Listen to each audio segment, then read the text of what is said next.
Okay, if anyone's jumping in, I am just running some checks, make sure my mic is working correctly.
There we go. Okay. I believe I had me in one, coming out one speaker, but now I've got both. If someone thinks that that is otherwise, let me know. Let me grab my chats here. There we go. Okay. I believe I had me in one, coming out one speaker, but now I've got both. If someone thinks that that is otherwise, let me know. Grab my chats here. There we go. Okay. I believe I had me in one, coming out one speaker.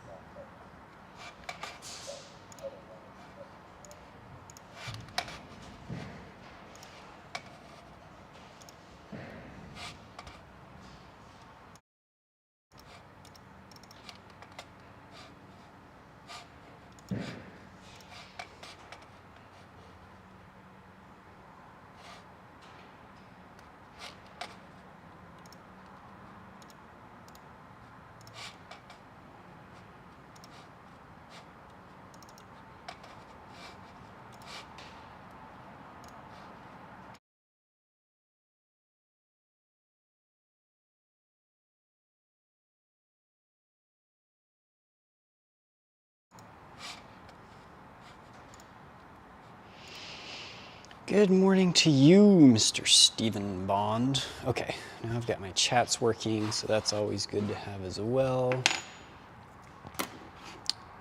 Stephen, I did a mic check with myself, but that only does so much good. Can you hear me all right?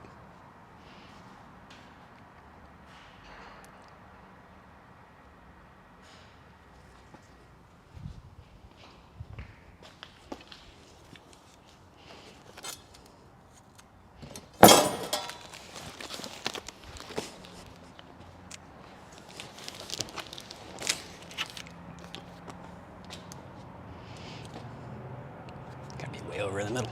That's right.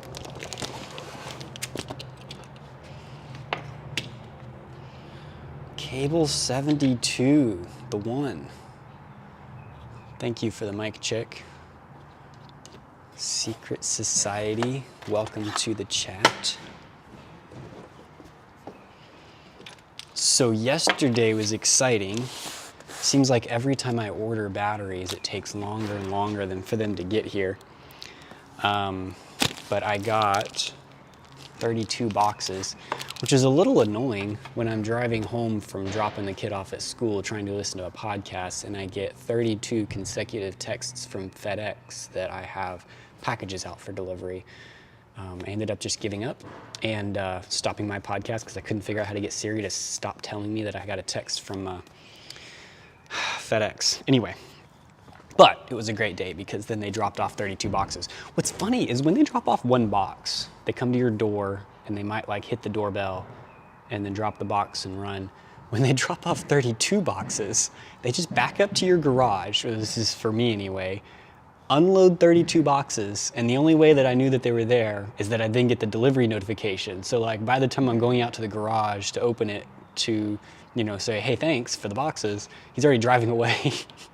Anyway, my Civic was doing a bit of squatting because I put most of these in my car, which was probably about 600 pounds worth, and drove them up here today. So these are the fun cells. These are CATL cells. They are apparently rated for 302 amp hours, and you'll see the sticker on them says 302. However, Shenzhen Basin, where I bought them from, apparently was doing their own capacity testing and matching, and they were getting a lot that were coming out at more like 320 amp hours. And so what he told me was, I mean, they can't match 302 with a 340 or a 320, which makes sense because if you try to do that, and this is something I realized recently trying to like actually use batteries instead of just build them, you can top balance them just fine, but if you've got a 320 and a 300 in the same battery, then obviously that 300 is going to hit low voltage cutoff before the rest. And if your inverter is set to say, hey, hit low voltage cutoff at 42 volts, but then at 44 volts, one of the cells hits low voltage cutoff, then the whole battery shuts off and the inverter and the charge controller go off, and you just end up with a mess. So really best to have them matched in capacity as well as resistance and whatnot. But these are what we've got. So, oh, that camera's not on. What's up with that camera? That's an old view there.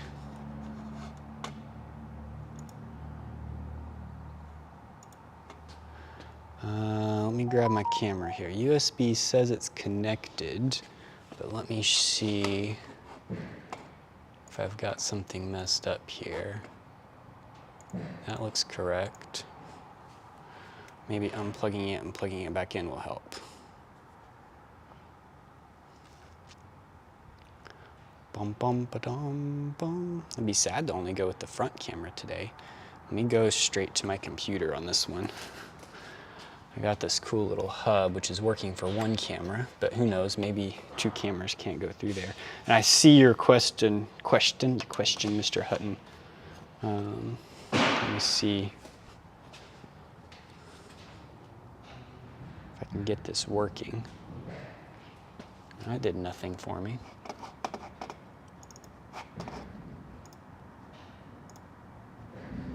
Now I've got them both on there. There we go. Okay, now I've got my second camera. Oh, excuse the shaking.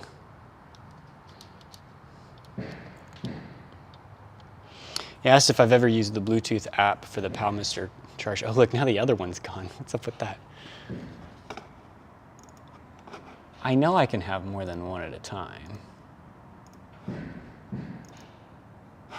Okay, now we've got two cameras. No, I've not used the Bluetooth app for the Palmister. Can you link to the actual one you're talking about? Because obviously the charge controllers that I'm using don't have Bluetooth in them. But Palmister does have quite a few things that they rebrand and resell. Pretty big product line. I didn't know any of them had Bluetooth though, so I'm curious which one you're looking at. Anyway, what I was saying was these are the cells we've got. Of course, this just lists that it's Shenzhen Basin. It doesn't even say it's CATL. But these are CATL cells. The capacity on here is listed as 302, but they're supposed to be 320 amp hours. That's one of the main reasons that I'm building a pack today. So I can put this into a 48 volt pack. I'm going to then charge it and make sure that it's a 320 amp hour, not a 302, because if I sell the cells, which I'm gonna do, I wanna make sure that I know what the capacity is before I sell them. So that's one of the main things that I'm doing today. But I figured I would bring you guys along for the ride. And I'm bound to make some mistakes today because while these cells are about the same height and width, the depth is like 74 millimeters instead of 54 millimeters compared to the 230 amp hour cells that I've been messing with. So most of my assembly instructions that I have for myself will work, but not all of them. So what I'm gonna do first, this is massive. This is gonna be the base. This is how big the batteries will sit. Batteries will sit like this, right there, all the way to the edge, and that's how far they're gonna go.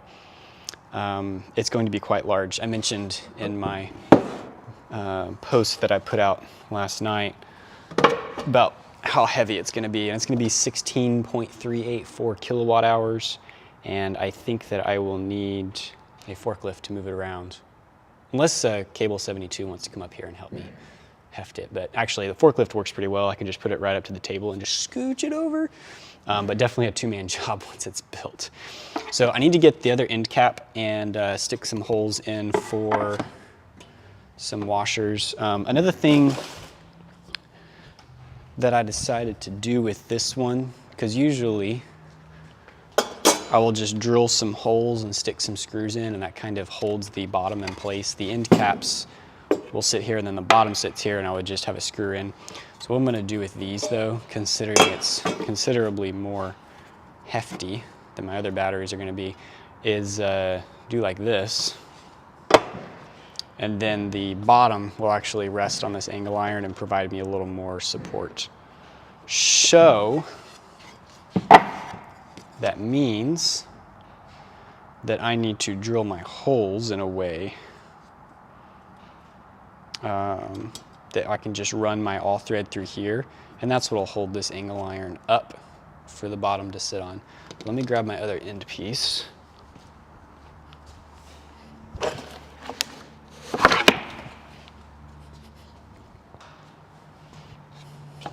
Make sure this is the right size, it should be.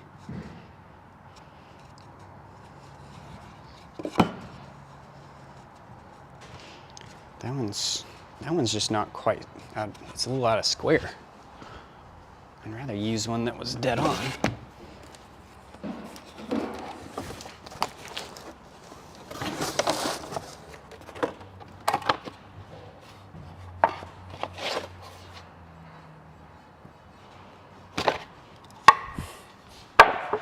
Let's see what these look like.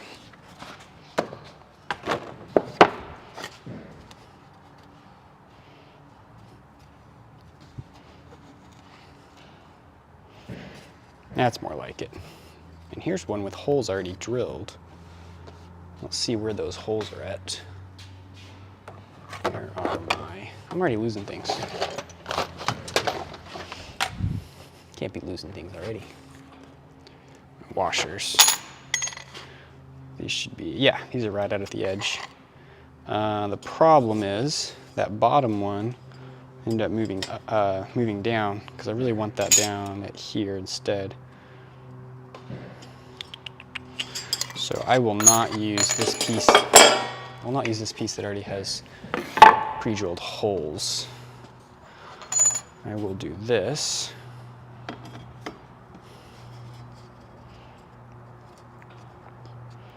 If you guys have anything to talk about while you're watching me do things, please feel free. So that's going to fit nicely. And that will fit nicely. The holes actually line up fairly well. Now I just need to mark them. So this one's going to be right there.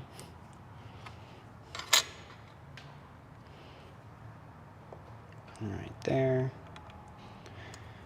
And then what I did in the past for up top was one washer space down, and then these washers, these are 1.5 inch washers. I'm just running them right out to the edge.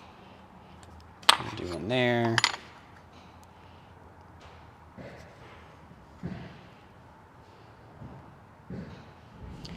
And woo!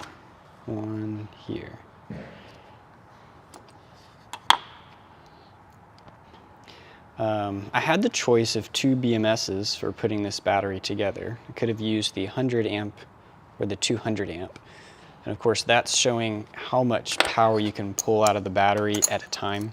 So with a 100 amp BMS, that would be good for up to like a 4 kilowatt, 48 volt inverter.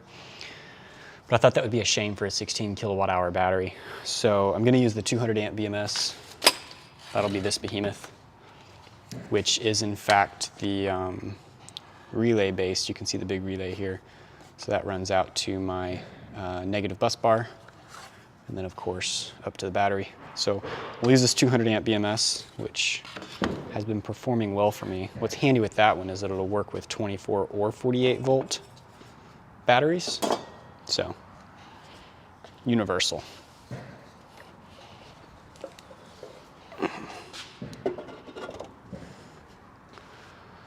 Okay, I should probably plug this in.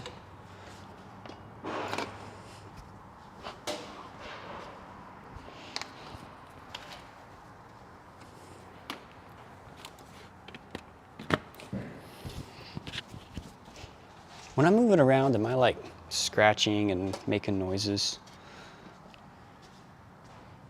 Where is my...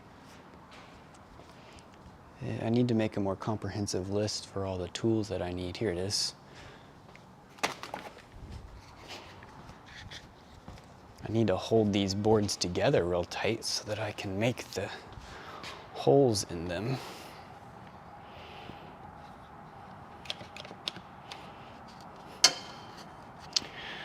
Alrighty.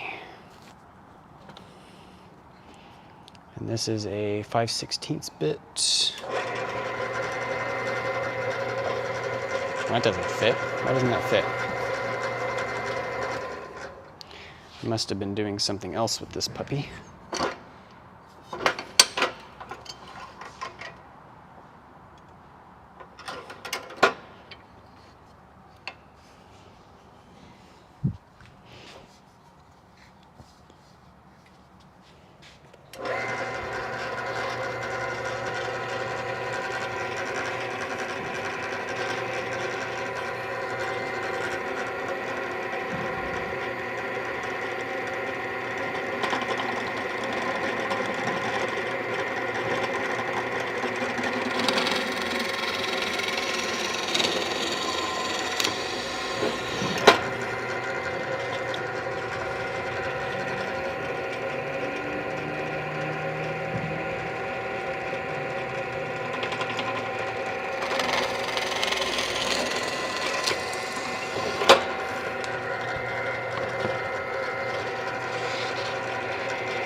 All right, now we got end caps. I think that's all I needed my drill press for.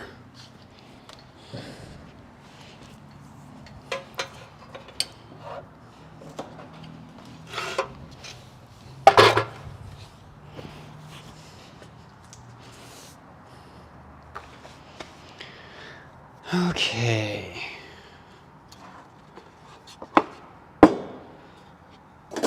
So we can start with my big board here.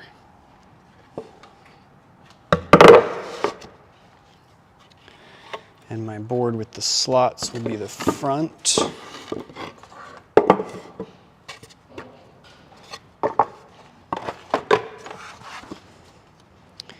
Need to grab my rods.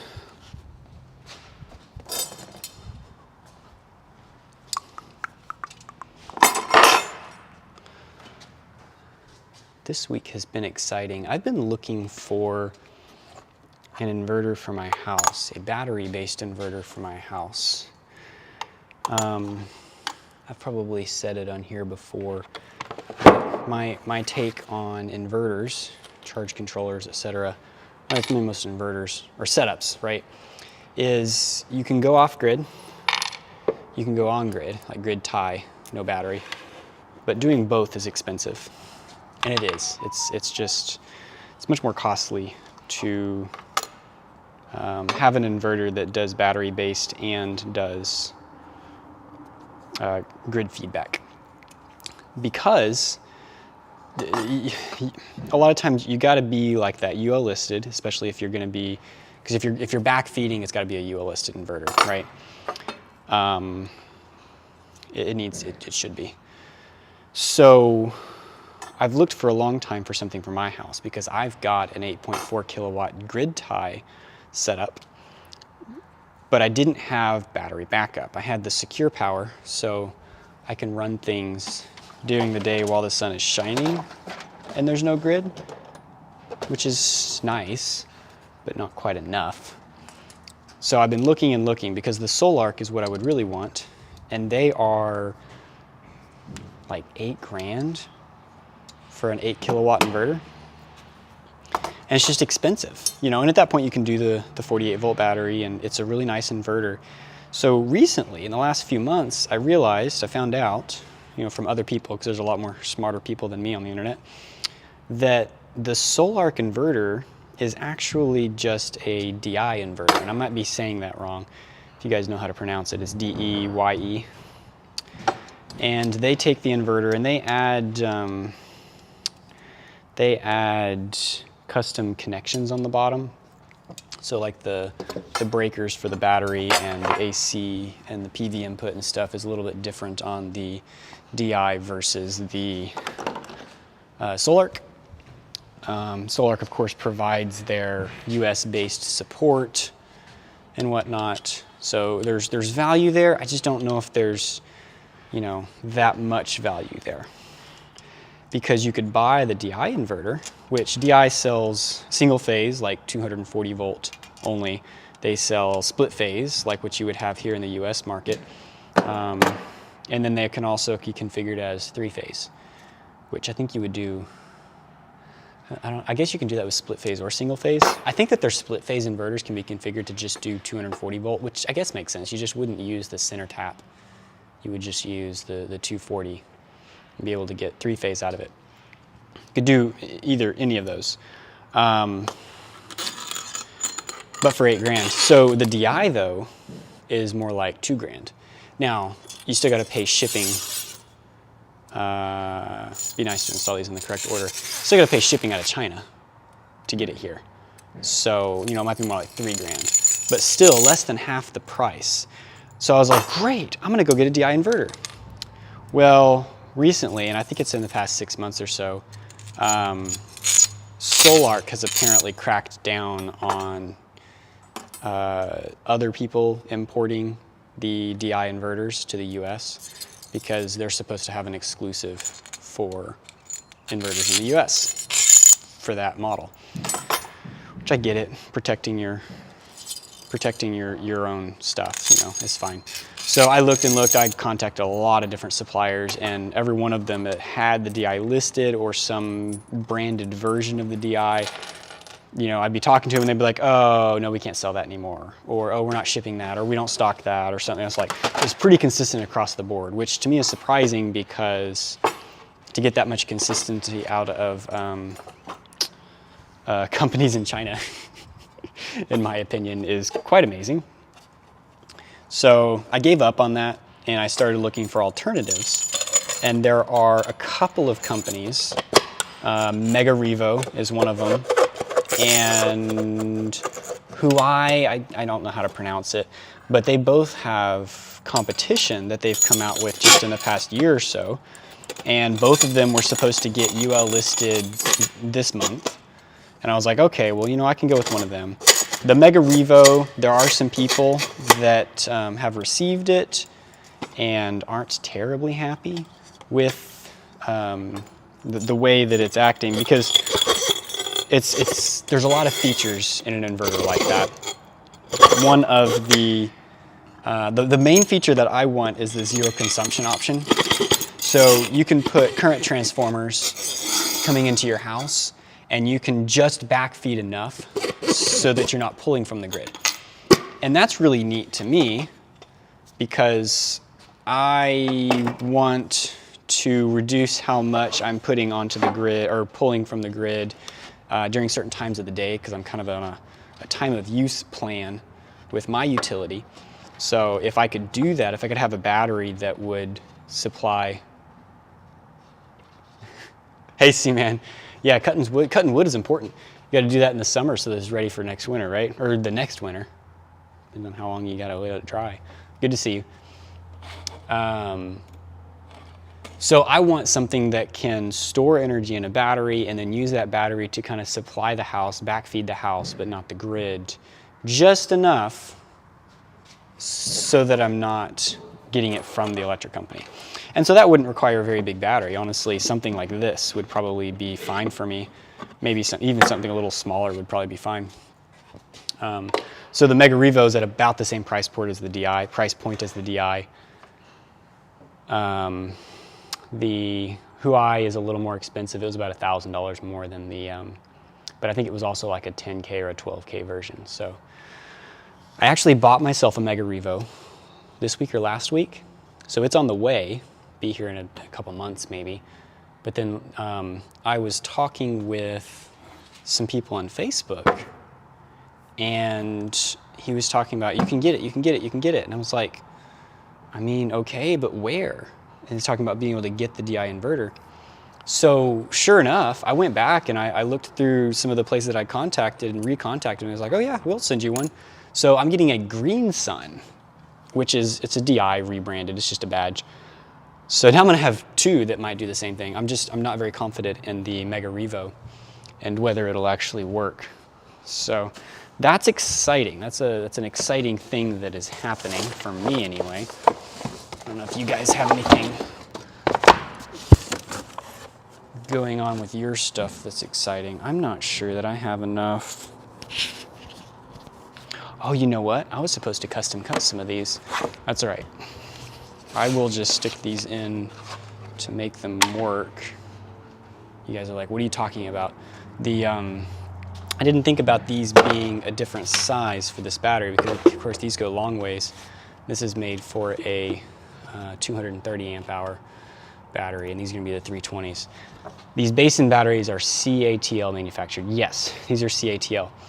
In fact, there's actually a QR meter that will actually pull manufacturer data. I need to do that on these and see what information they say. I pulled them on the Eve cells, the 230 amp hour Eve cells that I have, and it actually pulled up, you know, all the stuff that it was advertised as, 230 amp hour cells, lithium iron phosphate, of course, and it had like build dates and whatnot. So that was nice. I might just have to use some cardboard for now because I don't see any more of my spacers. Let's see what I've got here.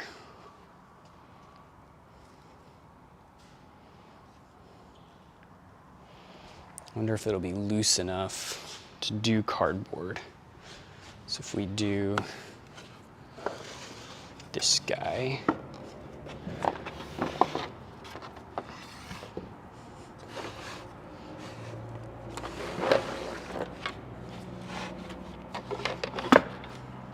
Oh yeah, that'll be loose enough for cardboard. Let me grab a couple pieces of cardboard that I can stick out here on the edges.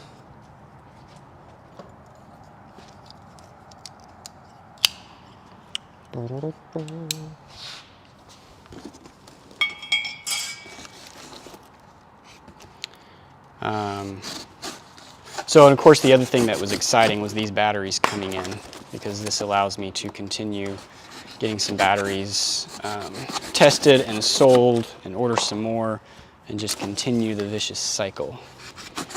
The vicious cycle.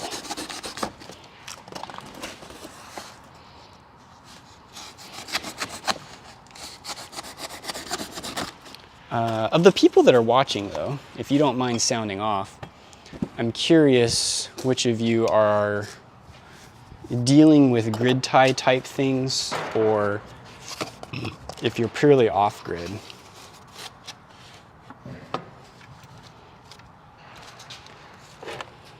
I need to find out. I always forget where the positive and negatives are supposed to be on these things. When I start the,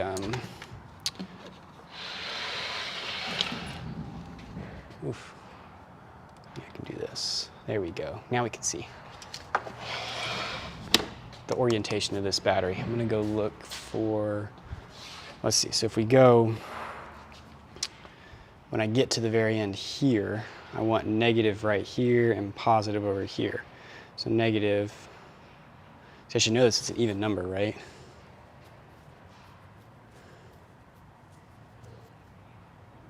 Which one's negative? Is it black or, this one's negative. It's negative, positive, positive, positive, positive. It's the other way around. So I want this to be this way.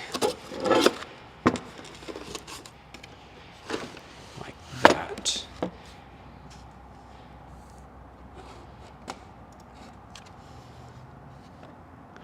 Yeah, you're talking about buying some CATLs yourself.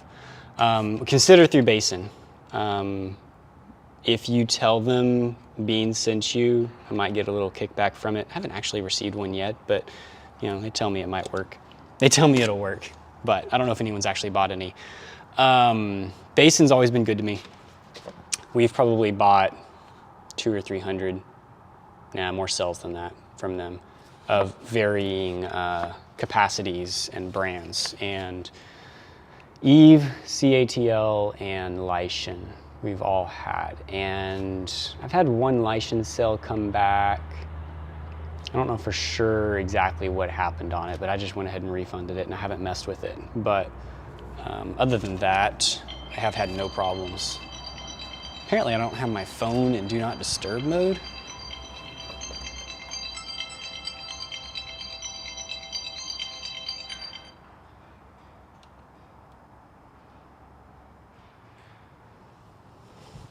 Sorry about that. I don't know if y'all could actually hear the ringing, but let me check on something real quick. So yeah, I wouldn't have any qualms about buying CATL myself.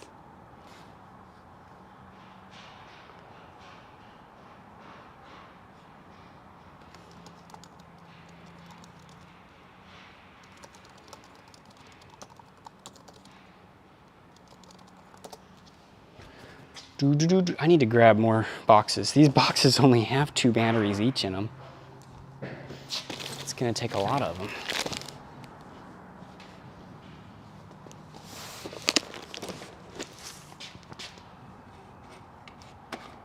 Where's my mouse? Camus said he's had a grid tie since 17. 4.5 kilowatts. Well, 4.5 kilowatts, it just depends on, I think a lot of it depends on your climate, since, you know, AC and heat are the big killers for electricity. Thinking about that recently. Someone came in the shop and he had bought a second-hand system that was like 1 kilowatt or something, maybe 1.2, from someone that had moved here from California, and he had just installed solar right before he moved. So he took his solar system with him, and then wasn't able to install it on his house, and so he sold it to this guy, and he was like, I mean, it doesn't really do me much good in Frisco, Texas to have 1 kilowatt, but I just wanted it. I wanted to get started on it. And so he's had that thing installed for like, I think it was like 8 or 10 years, he said. It was interesting. So it all depends on how much you're using, I guess, right? My 8.4 kilowatts is not big enough either, but that's okay.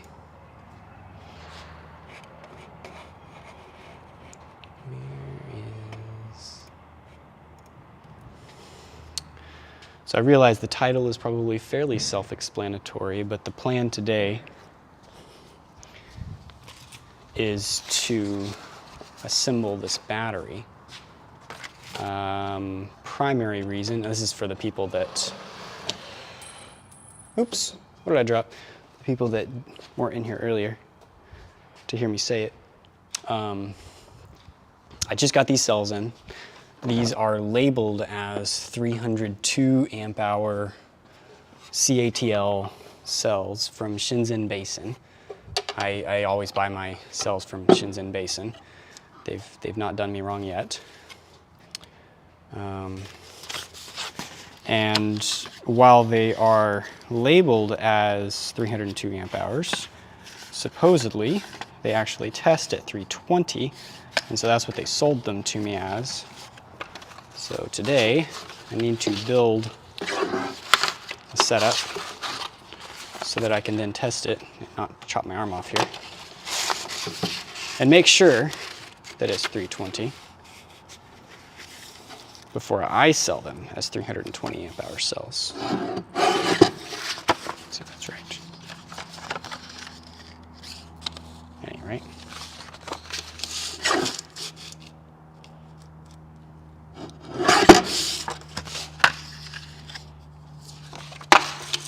Measure once, cut thrice, right?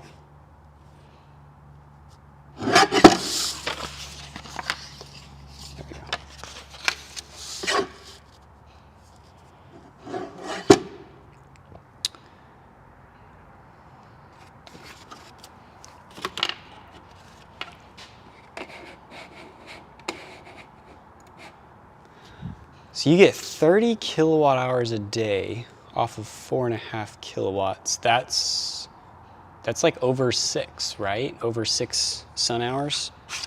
How consistent is that, like, season to season?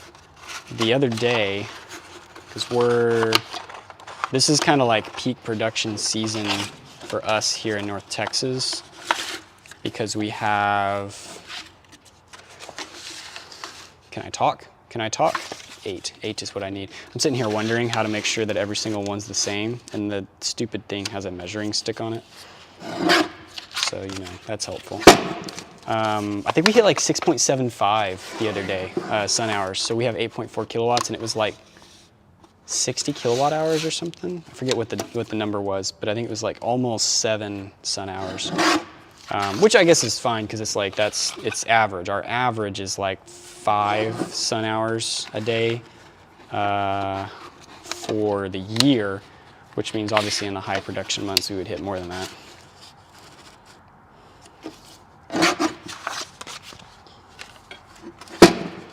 So Mexico, what are your net metering rules like in Mexico? Does it just straight up run the meter backwards?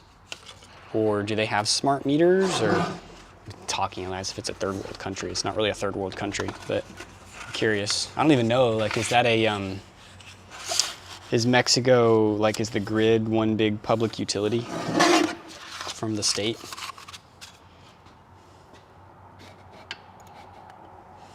Yeah, December you're lucky to get 20. That sounds about right.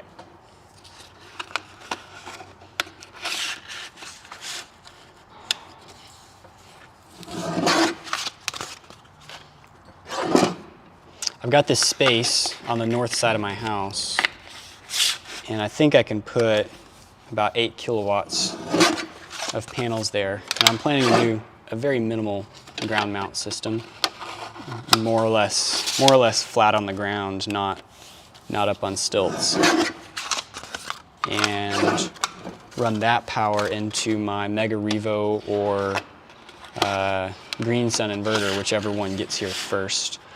Which the Green Sun might actually get here first, because I think it's actually available like right now, as opposed to the Mega Revo. She said it would be in stock in about a month and then take, you know, the 12 days to ship it to me. So I'm gonna need 14 of these. 1, 2, 3, 4, 5, 6, 7, 8, 9, 10, 11. So I need 3 more, and then I'll need 7.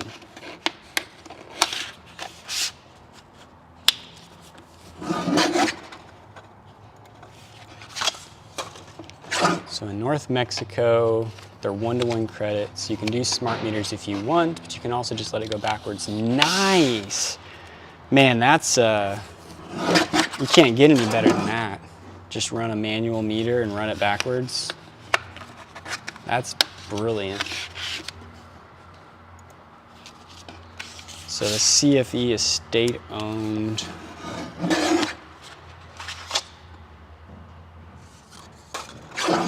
Yeah, it's true. They got to be losing money, which is why all the private utilities, I guess probably even the public ones too, because, well, even California is not a public utility though. Like I don't think they are. I think they're a company.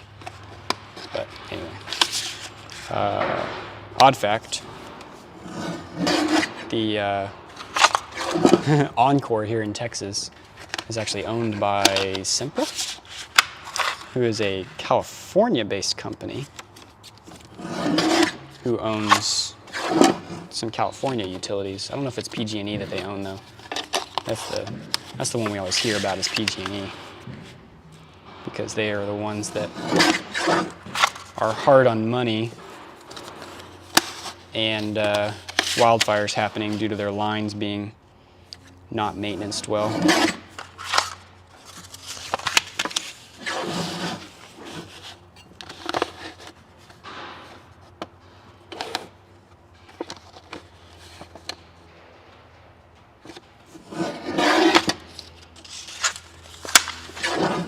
Oh, and I was a good neighbor today. I got to go talk to my neighbors in business across the way who run a golf cart shop. They do sales and service of golf carts. That was fun. So they've already been dabbling into providing lithium batteries, which is cool. Apparently they've got one that's assembled in Korea, and it's like $1,800 for a 56 amp hour battery, which honestly, I think that's actually competitive with lead acid. It's a lithium iron phosphate. I looked at the brochure for it, you know, and everything lines up. So as long as it's got a BMS that can handle the current. But they said that they've done some of them and they've worked great. And they're, you know, the big thing for them, I guess, is that they're super small too, compared to the lead acid bank. Small, light, less voltage drop, so more power, all of that. But it's interesting that you can go from having a 200 amp hour lead acid battery to a 56 amp hour lithium and it be an upgrade. But you know, battery performance, man. I really want to put one of these in a golf cart. I think that would be really cool. That would be, this would probably take up almost as much space as a 36 volt golf cart pack, but like so much power. So much more power would be in there. Okay, I'm pretty sure I got all my cutting done. I don't want to have to get this thing back out.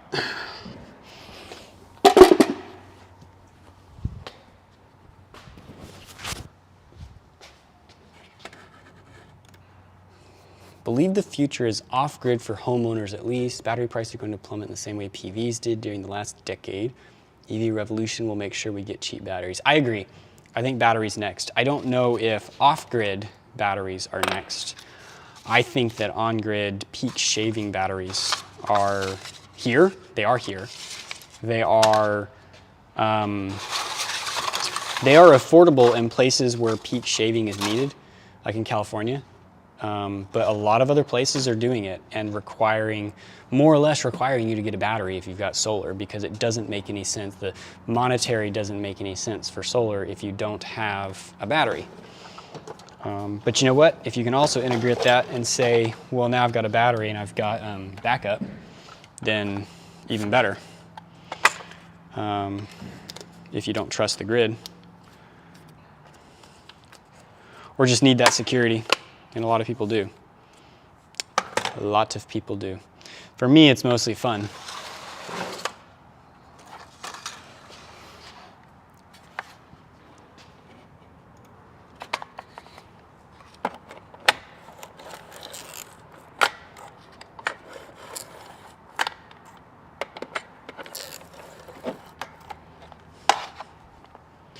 Let's see. I'll do this guy.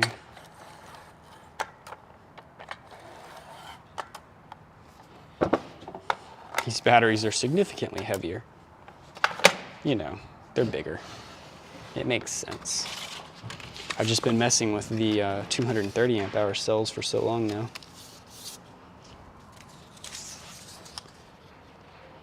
It's nice to have something a little different.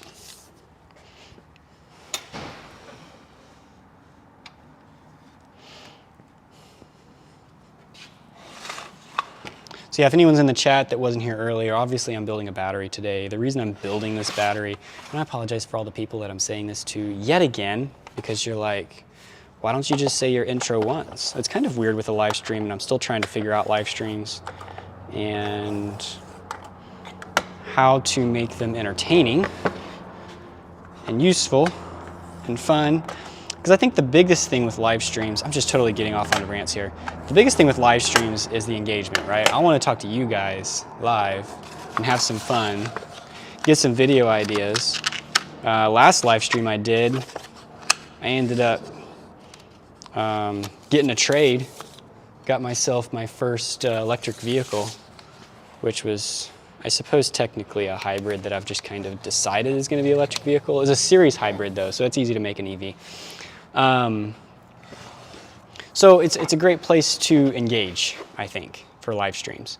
But what I'm doing today, as an excuse to have a live stream, is putting together this pack with these brand new grade A CATL 302 amp hour cells. And the reason that I'm rushing to put it together is because I sell batteries. And while these are listed as 302 amp hour cells, I am told by my supplier, Shenzhen Basin, that they in fact are 320 amp hour cells. So if I'm going to advertise and sell them as 320s, then I need to know that they will test at 320. YouTube didn't tell me ahead. Found you this morning randomly. Well, to be fair, I didn't tell YouTube too far ahead. I scheduled the live stream last night because I was pretty sure I knew that I wanted to do it today, but I just hadn't gotten everything lined up. So I appreciate that YouTube got to you eventually. I'm trying to do better about scheduling things so that you guys know when I'm going live, because I know the last 2 times I went live was on Fridays, and today was, a Thursday. Well, I guess not the last 2 times, because I did it on Monday night too. I'm also trying to figure out when it's best to engage with you, my audience, because if I look at if I look at the data that YouTube gives me for when you are online, it's actually not in the evening. It's actually like between 11 and 3 o'clock Central Time. So to me that sounds like, you might be watching during lunch or something, which is fine, which is great. It could also mean that while you might be okay watching a normal video, you don't really want to watch a live stream during that time. Could you rather watch something you can like play and pause or whatnot? I don't know, but that's why I'm going. That's why I went to 11 o'clock today. I wanted to see how it worked for you. I feel like PBS. You, my viewer, supported. What's their tagline? Supported by viewers like you, or something like that. PBS was a big part of my childhood. That was fun. But my kids don't watch PBS. Why don't my kids watch PBS? We don't do broadcast TV. It's so weird. Well, so far I've been able to alternate every cell. I haven't messed up yet.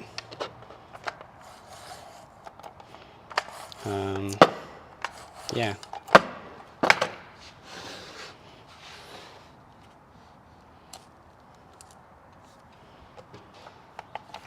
I didn't buy too many of these cells. So if you are local and you wanted to come get some, let me know. I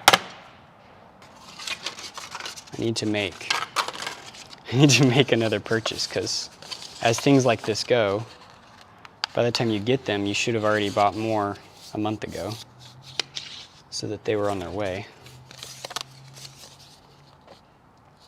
And I did buy some, see, I'll tell this to you guys in the live stream, but I'm not going to tell you, I won't tell you in an actual video. I bought from Shenzhen Basin some of their just 12 volt already built batteries. So I'll be able to check those out and see how well they perform. They're supposed to have the JBD BMSs, like what I use in all of my builds, inside of them. And that's, to me, that seems to be the biggest sticking point with already built batteries, is the quality of the BMS that they include with it, or that they have built into it. So if they're using a JBD BMS, then they're already ahead of the game.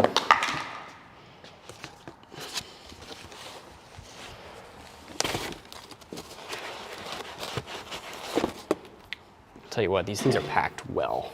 I love it.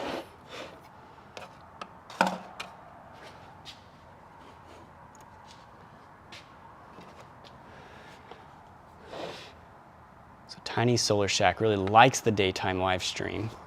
At night, often have to break away, so I watch smaller videos then. You're retired. Ah, well, cool. It's good to know.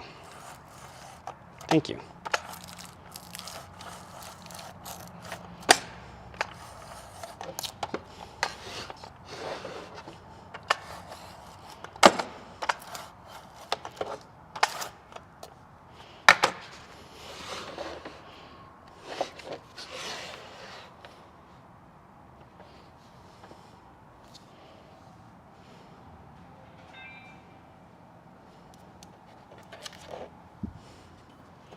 I'm a little worried about my bench.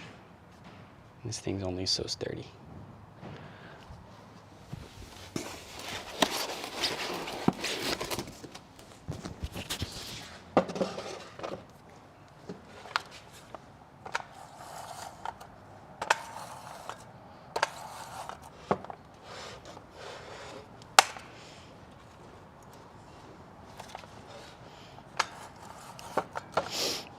If you're just now joining us on what might appear to be a very boring live stream, I've been trying to publish some videos along the lines of building a battery, because I know that that's something that viewers want to see. I think personally, I think it's helpful to see how someone else does it, even if I don't copy them. I might pick up one or two tips and then do it my way. And as a lot of people have pointed out, the way that I put mine together, I feel like it's a little overkill. I'm putting this together, and this battery has a slight bulge to it, which is unfortunate. I didn't run into that in any of the 230 amp hour cells that I had. But yeah, there is definitely a bulge to that cell. Well, I will go ahead and assemble it, and I'll be able to see that from the top. So when I'm cycling it, I'll be able to pay attention to that one and see what it's doing. What was I talking about? I don't know. I'm just rambling at this point.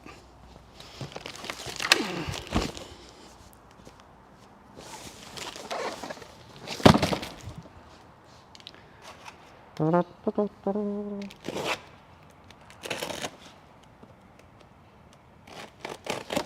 need to get myself some good royalty-free music so I can play it for you guys in the background.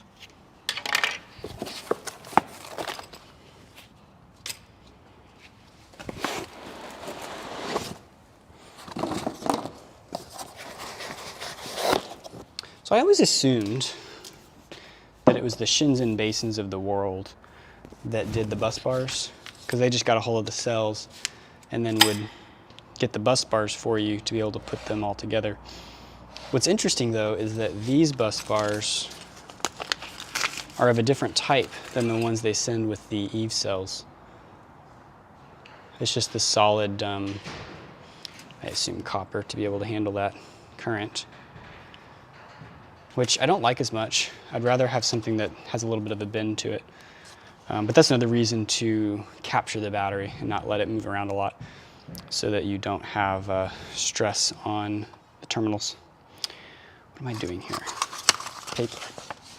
I'm putting paper on batteries. That's what I'm doing. So I'm just sticking fish paper along with double stick tape between every cell, just so that if things did decide that they were going to rub, one, they shouldn't because they're actually stuck together. And then two, if they did, they've got that fish paper so that they don't wear through the insulation shrink wrap on the outside of the cells. All right, made it to the end of that row. Actually, appears that I cut my board a little bit long for the base. That's fine. I can always put in spacers, right? Can't take out room. So.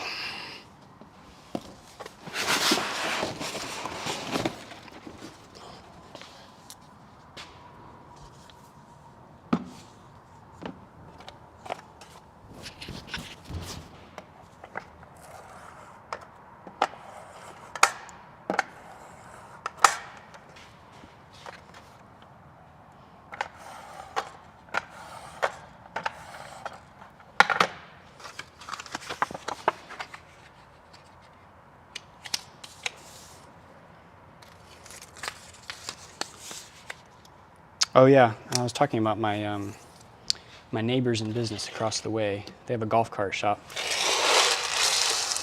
and so we're talking about putting a solar panel on a golf cart, which they told me it's like, yeah, it was something that we wanted to do, you know, 20 years ago, but it just didn't make sense then, blah blah blah. Which is fair, because 20 years ago you'd pay, you know, $1,000 for a 100-watt panel, and then would that even be enough? I say 1,000, probably wouldn't really be 1,000. But more than it would make sense to. And so I'm over there, and I was like, oh yeah, you know, throw a 200-watt panel on there, get this $180 charge controller to boost it up to the right voltage, and, you know, Bob's your uncle. And they're like, oh, okay, well, you know, how much is the panel going to cost? I'm like, $60. He's like, huh? It's like, yeah, the panel's not expensive. It's really not. So I think it's a no-brainer for them. They're going to work on how to make it a an advantage thing. They've got, I don't know if they do the leasing or not, but they've got, like, he was talking about, I'm going to say a sentence here in a second.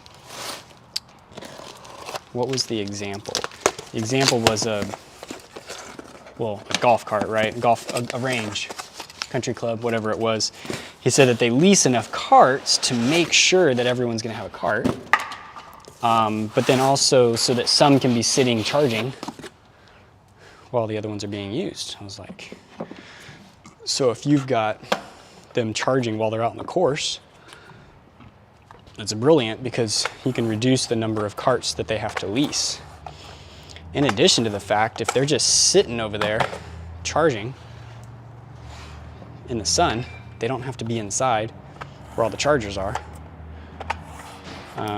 It seems like it might just be a no-brainer to be able to put solar panels on them, and probably a no-brainer to even buy some really nice, like 350, 370 watt panels for them, just to make sure they can get enough on cloudy days. Of course, it might be one of those things where, you know, it's golf. You go golfing on nice days when it's nice and sunny. And so it works out really well, because when they're being used, there's typically sun available. But I don't think they really drain them that bad. So we're gonna get one installed on one of the carts and see how it works. So he's supposed to be ordering the little boost charge controller, because of course most solar panels are at a voltage low enough that you need to boost it into a charge voltage for the cart for a 36 or a 48 volt battery. Unless you had one of those sun power panels I had here stocked for a little while, which would be high enough voltage for either, and you could run a buck converter. But they're also very large, so they wouldn't fit on a standard cart. It would have to be on like a 4-person cart or a limo cart. He was talking about their limo carts. Sorry, I'm over here talking about golf carts, but you guys distract me and change the subject if you like. I'm talking about the limo cart and how it's got 36 volt, two 36 volt packs,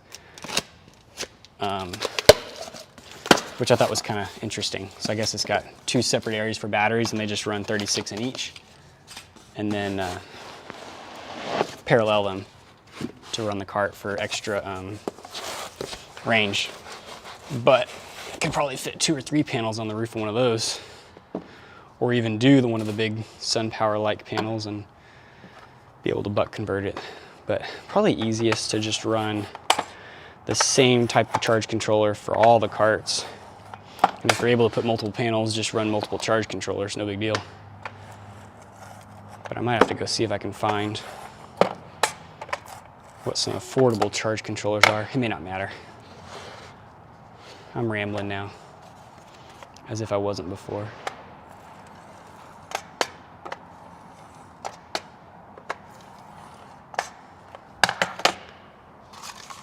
So I'm probably gonna get to the end here and be like 1 piece of fish paper short, because that's how I go. The master estimator that estimates 1 short.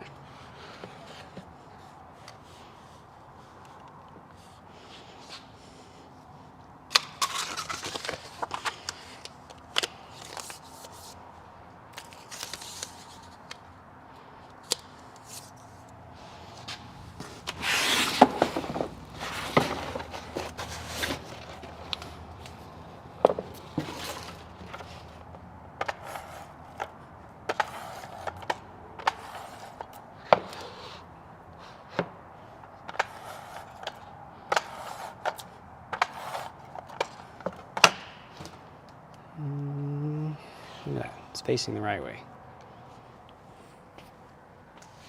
I'm gonna be short. I need to cut this up real quick. Y'all don't mind me. I'm just gonna be over here making mysterious noises while you're looking at a blank screen.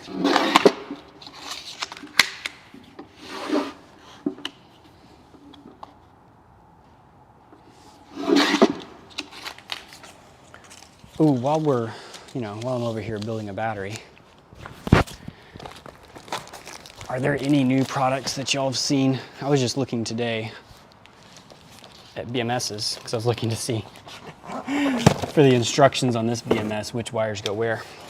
And I saw there was a new BMS available, and I was like, well, dang, that sounds like I need to go buy a new BMS.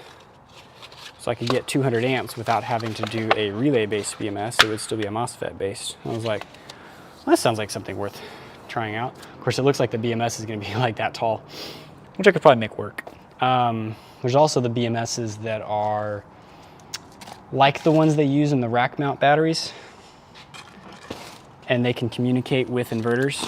So I'm thinking about grabbing one of those. That way when I build a battery for my DI and or Mega Revo inverter, I can see if I can get the inverter to talk to the battery, which would be slick. I have not actually owned one that would do that before.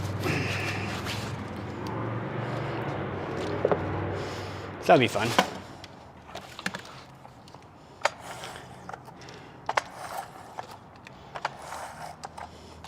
I heard in passing that SOK, which if you don't know, they make, I'm sure they do other things too, but they make batteries. A lot of you watch Will Prowse's channel, so you would know from that, because he's done SOK reviews. But they've got a rack mount battery similar to what Signature Solar has. And apparently SOK is working on UL listing their battery, which I thought was interesting.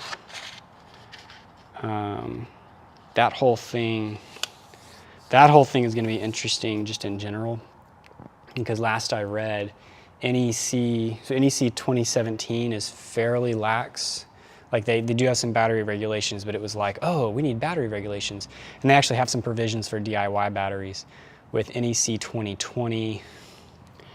And I don't think it was finalized when I was reading about it. There were going to be a lot more restrictions. And maybe to the point of the entire system has to be UL listed together. Like you can't just go buy a UL listed battery, a UL listed inverter, and UL listed solar panels and say, look, it's UL listed. You would have to buy something like a Generac or an Enphase set of components that were UL listed as a bundle. And that would be very disappointing, because that would be really obnoxious. Yes, I realize this looks awkward. I forgot to cut my plastic pieces, because I was going to do one in the middle and two on the sides. So I don't have those. It looks like my rods have plenty of space that they're not going to be touching the battery. So I'm just going to leaving it on here. I'm not going to put the plastic in. I'll get those cut and bring them back up here to put them in.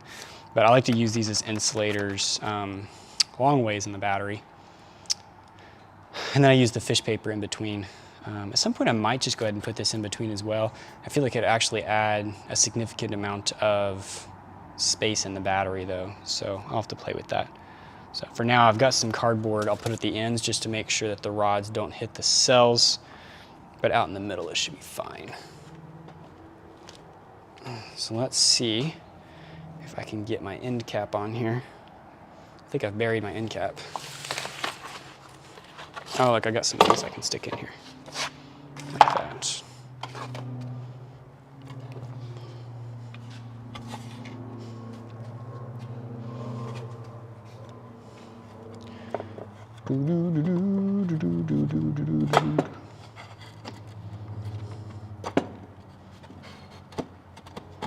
Are any of you actually looking to build your own battery, or are you just here for the fun of it?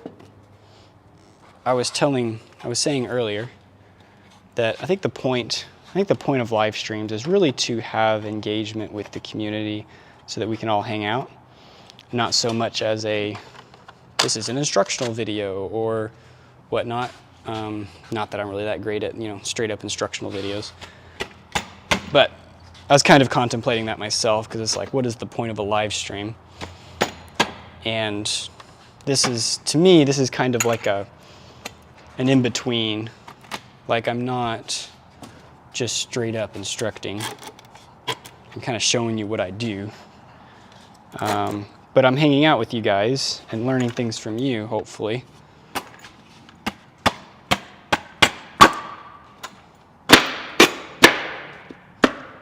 While we hang out as a community.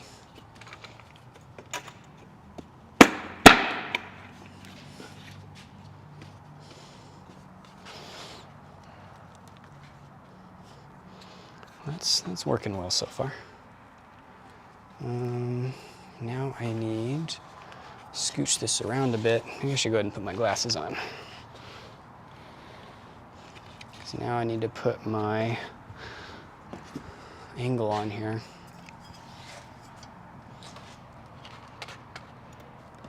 So you're in it for the fun. Kind of want to build one, but honestly don't need it, because yeah, your batteries your power company's being your big battery. It'd be cool if I get on back as yeah. I mean, having it as a backup would be cool. That's good to know. Fun of it's okay. It's okay to do it for the fun of it, right?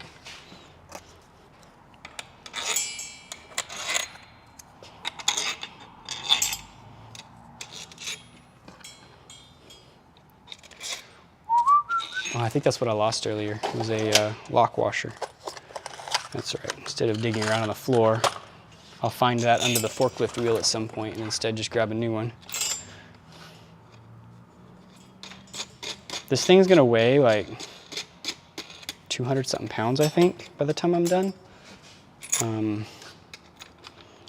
So So that'll be fun to move.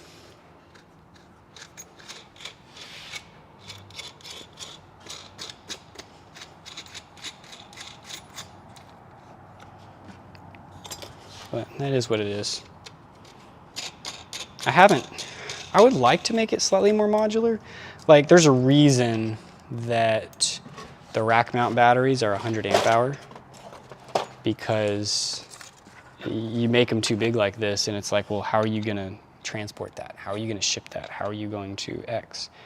And that's true. Like, there's a definite, and I think I might be reaching a point where it's ridiculous to have a 320 amp hour 48 volt battery all as one piece. I don't know.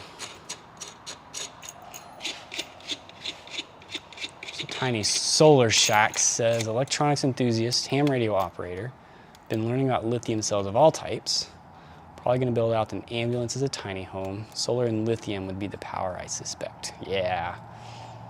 Man, those ambulances, they got a lot more room on the inside than I figured they would. There was somebody local to me that did a build out on an ambulance, and like, well, first of all, the quality of construction in those things seems to be really high.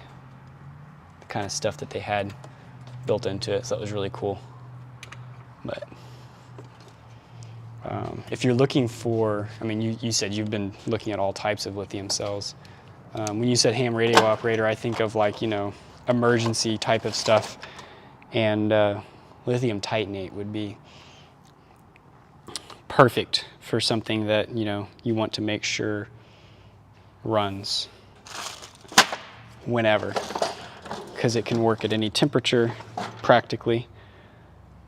Sorry guys, I'm not really talking because I didn't grab my wrench, because, you know, didn't think about my wrench. And do I even have it here? Where did my wrench go? I found it. There's my wrench. I bought a, well, because, okay, lithium titanate, that's what I was talking about. So for one, obviously the cycle count, because lithium titanate's like, what, 40, 50,000 cycles before they're down to like 80%, which is really cool. So I bought myself like a 1 kilowatt hour lithium titanate for my telecom network equipment at the house. So it's basically acting as a UPS. I've just got a grid charger on it, and I have a solar charger on it. So whichever one needs to charge it that day can. But it's lithium titanate, so I'm really not worried about it dying, because it's gonna last longer than me. Maybe the BMS won't. Might have to replace the BMS at some point.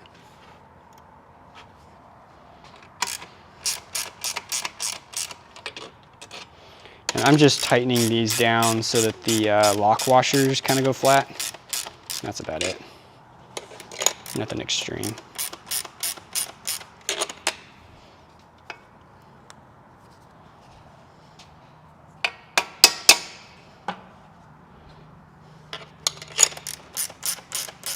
Of course, I'll probably have to loosen it back up again later to put in my correct spacers.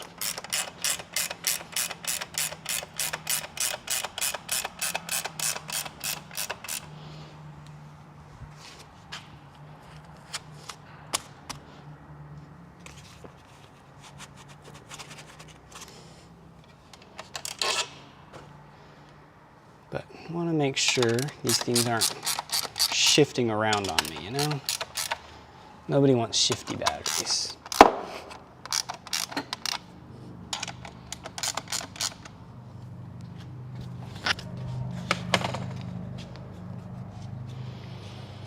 All right, well, that went fairly smooth.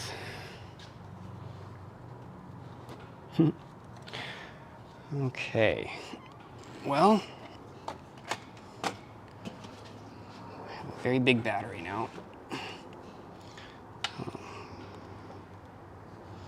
I guess I should have like put a board under this so that I don't scratch the table up really, really bad.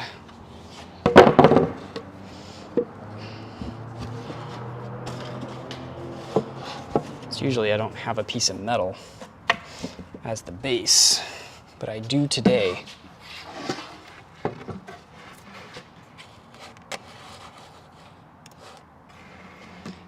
Yeah, that makes sense. Like, you've done it before. Curious how if someone else has done it. I mean, I like that. I feel like I watch a lot of YouTube in that manner. Oh my word. Okay, no, it's not moving. I might just have to run my battery here. No, it'll be fine. It'll be fine. So let's get the BMS on here.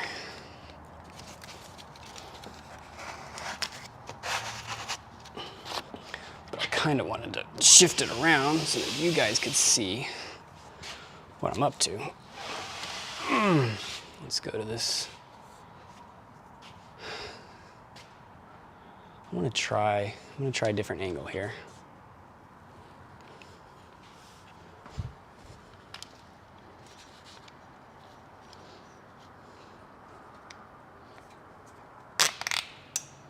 Excuse, hopefully y'all don't have vertigo as I'm readjusting. There. Oh, that's cool. Okay, yeah, let's try that. And you might be able to see a little better what I'm doing.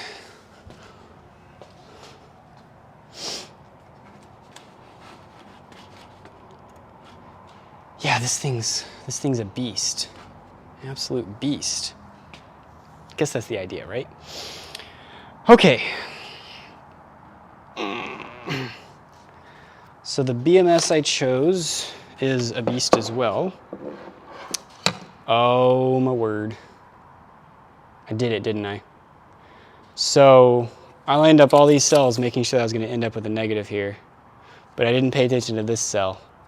This is positive to positive. Okay, that's fine. I can fix that. Let me loosen my things up again so I can shift it a cell down.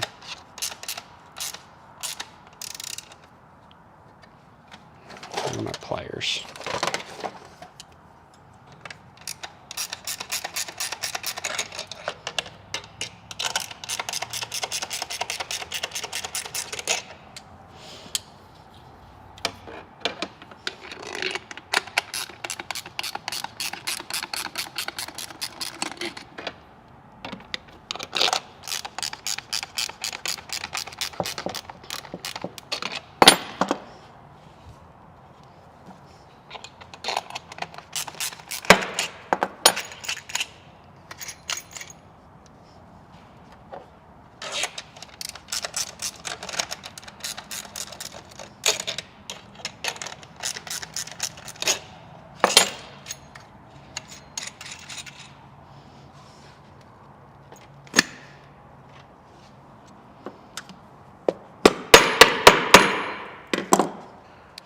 Okay, which way do I want to shift this?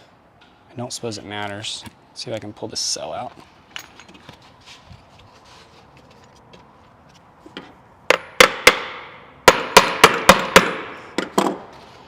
Let's see how sticky I made them. Oof.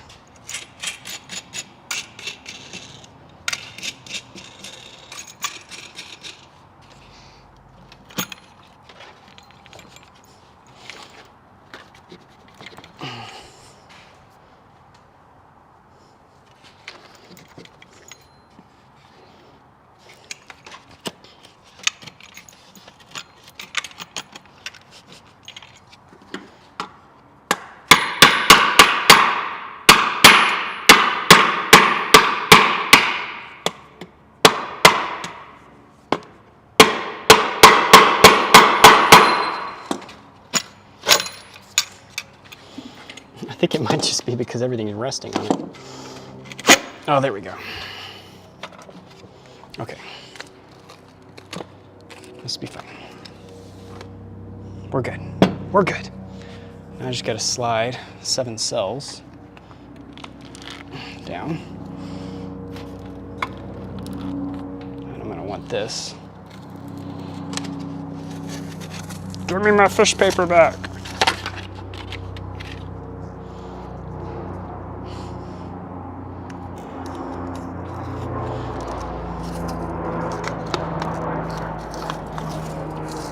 Goodness, that double stick tape works well.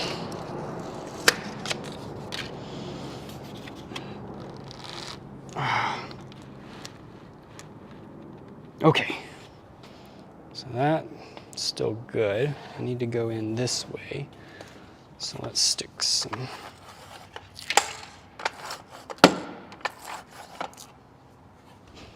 And that doesn't have any.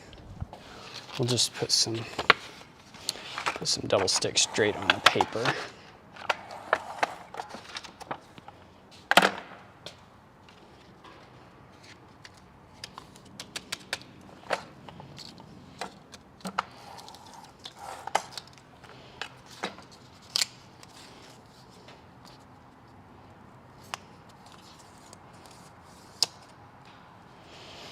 And then pop this guy in.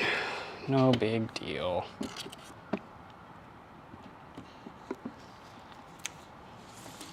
That went really smooth.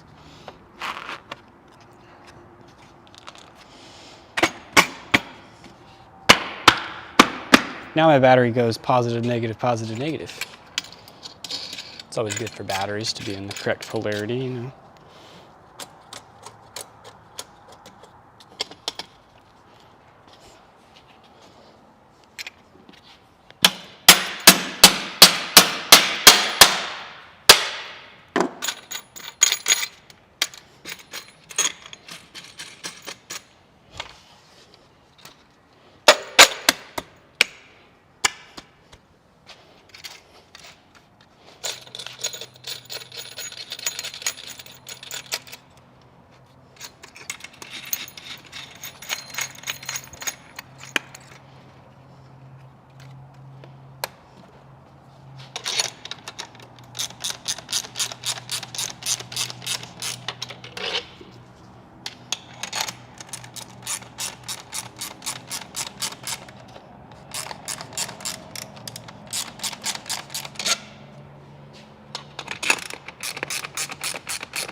So Robert Thomas typically builds them in groups of 4 cells, ending up with 4 12-volt batteries, which is a lot easier than handling all 16 of them at once. I agree. I think I need to work out, do you run a 12-volt BMS on each, or do you just put them into place and then connect a 16S BMS to them? Because I want to have it all in one BMS for sure, but I would consider creating some sort of a harness of sorts so that each pack of 4 or 8, I think I could do 8, would have its own little connector that goes back to the pack that has the BMS on it. And then of course all those would have to be connected for the BMS to turn on and provide any power.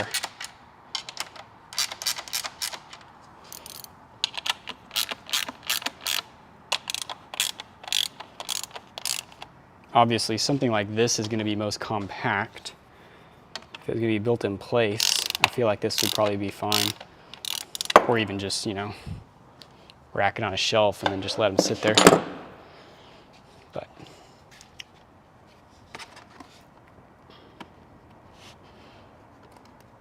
all right, here we are again, back to where we were. Back to the very beginning. This is a 200 amp JBD BMS. I think what I was gonna say was I have it set up with negative right here, positive right here, and that's how you have to do it when you go down and back up again, as opposed to negative and positive, because that wouldn't work right. You could do that with an 18S, I guess. But we're not doing 18S or 14S, we're doing 16S. The sense leads on this are gonna be tight. I think they'll all fit, but like not a lot of, oh, you guys can't see over there. Let me raise the camera up a little bit.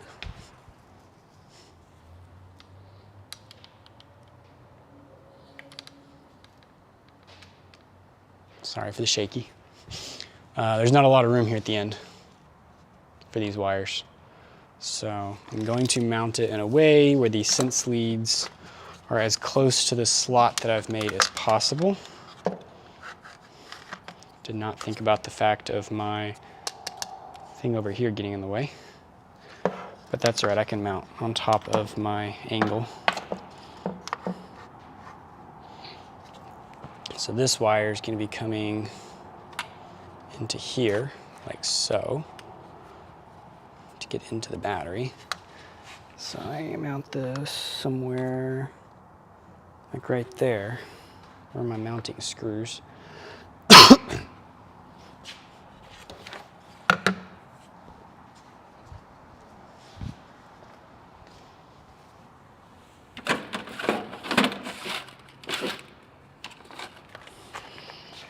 Nope, that's not what I want.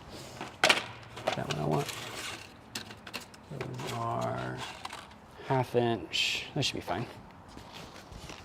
Goodness, walked behind my laptop and almost broke a sweat. No, not because I'm that far out of shape. It's just because the laptop is working hard.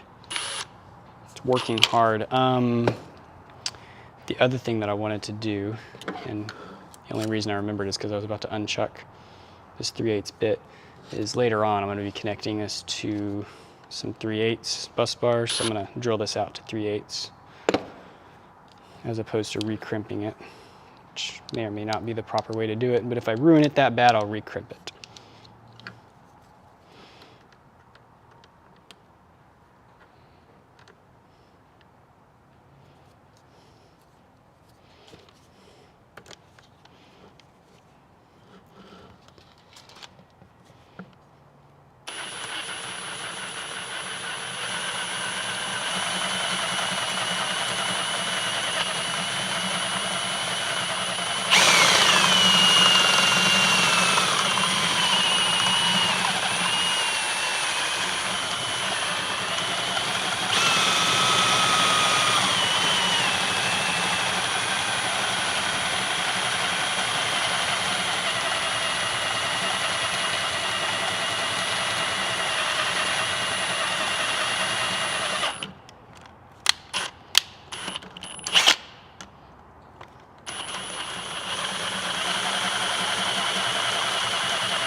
I am mangling it a bit. It's a nice copper terminal though, as if it wouldn't be copper. Nice soft copper? Yeah, anyway.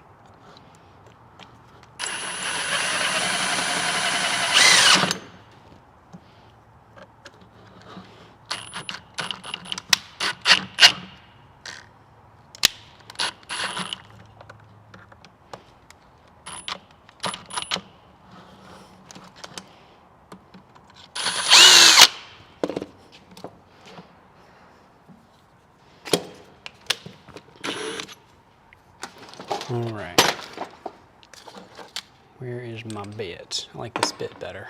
Let's do this bit. Oh, except this one's longer, which might be helpful for the BMS.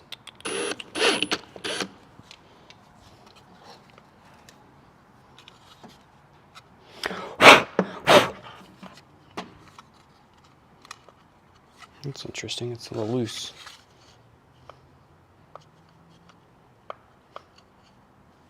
That's fine.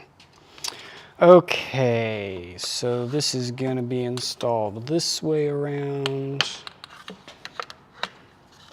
We're going to put it right there.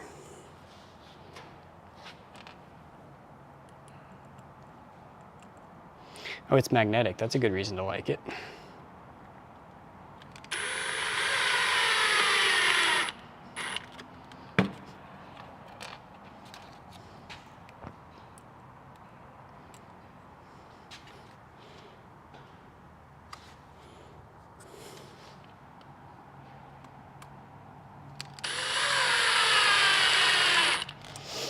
So, Mr. Robert Thomas What is the application for the batteries that you've built? Were they for solar storage?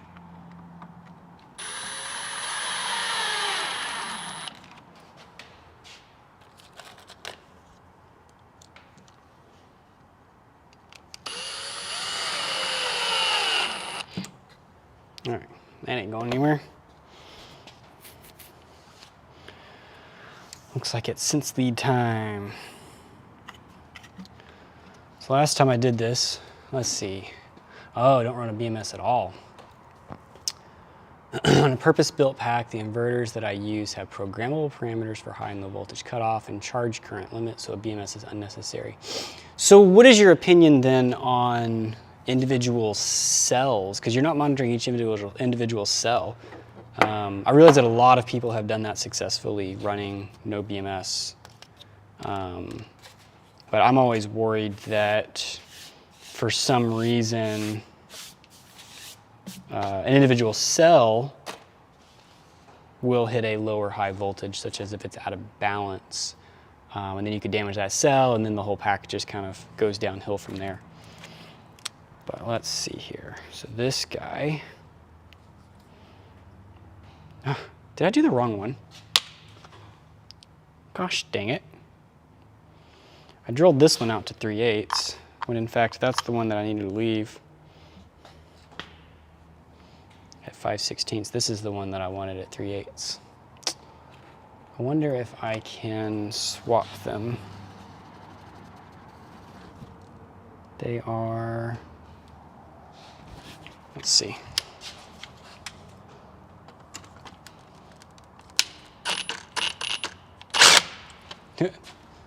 That's nice, Christopher. Why don't you go strip a screw out?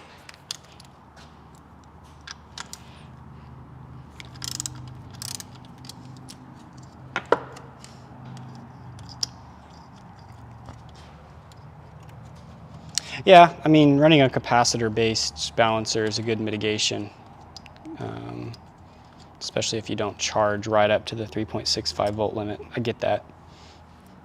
It would still worry me, but to each his own. I really probably shouldn't be replacing the blue with the black because there's a reason that it's colored blue.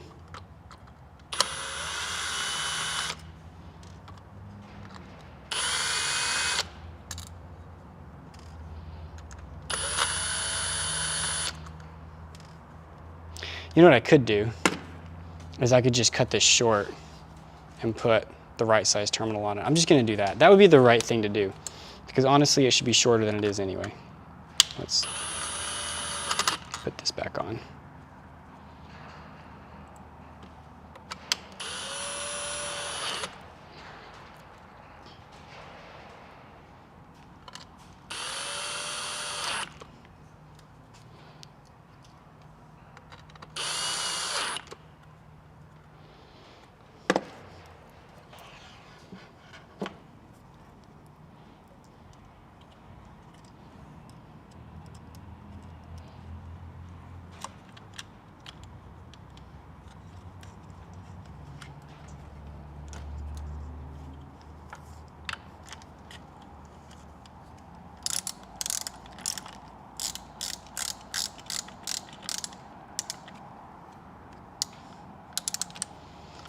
So Dan, you didn't use a BMS, and you were even using,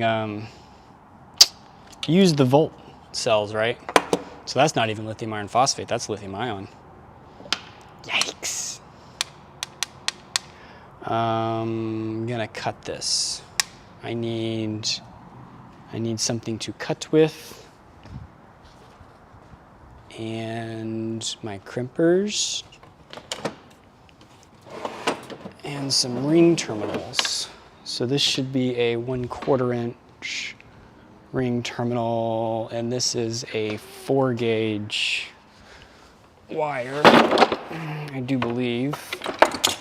So let me swap this out for 4 gauge blocks and see if I've got some. I think I've got some 4 gauge sitting right up here. This is 4 gauge 1/4 inch. All right, says 4 gauge. Let's go down to there. Bye-bye, little dude. Strip that back a little bit.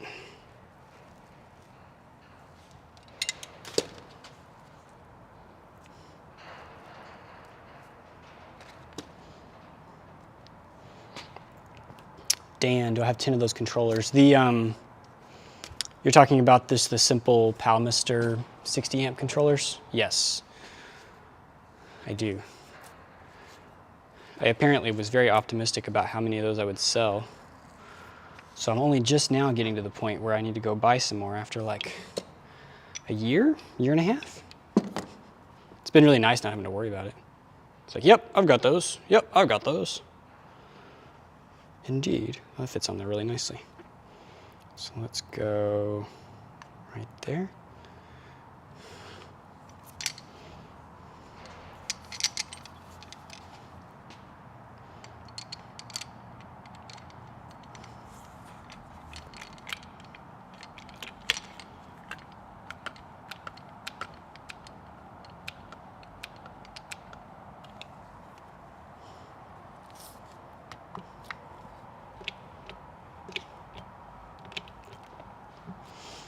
Dan, hit me up. If you're gonna come buy 10 of them, I'll get you a price break on those.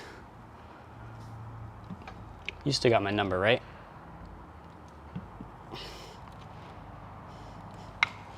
I'll get you better than Amazon pricing for sure.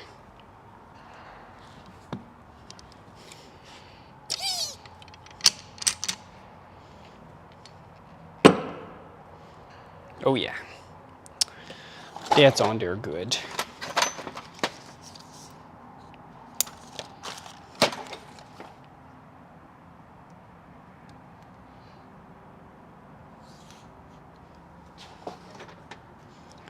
Where's my heat gun? There it is.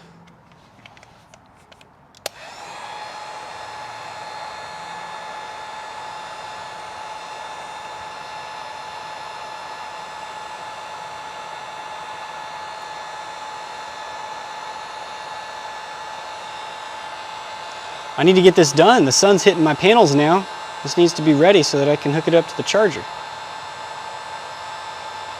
I was trying to figure out how I was going to get this whole thing charged today, and I don't think I'm going to, because if this things really are at like 40% capacity, state of charge, it'd be like, what, 10 kilowatt hours that I need to put into it? Yeah, I don't think I'm going to do that within a couple hours.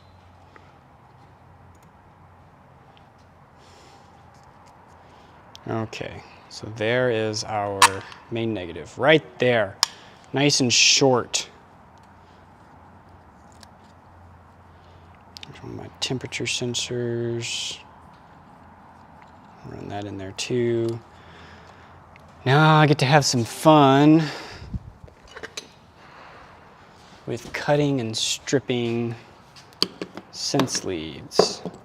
So to start off, this is a 7S through 20S BMS. So I need to cut it down to a 16S.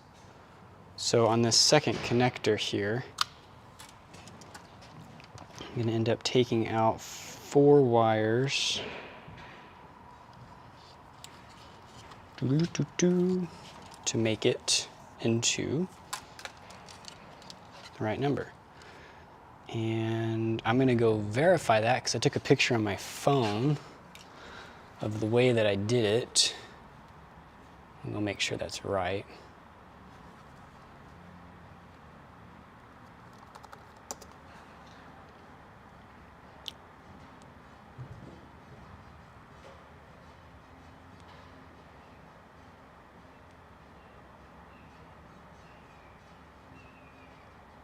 Yeah. So the black wire there and 1 yellow wire. The rest of them go. So I'm just going to snip these.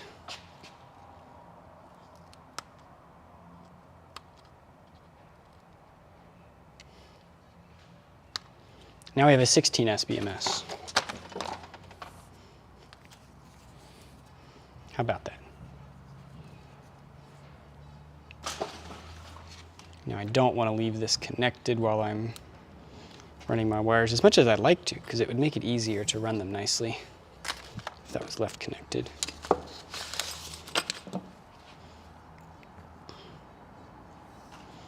I'm going to kind of stick this right there and pull my wires in one at a time. And I'm going to go ahead and trim them to length with my oversized trimmers here. Oh, someone was harassing me the other day on my 24-volt live stream that I didn't have crimpers for the tiny lugs, and I found them.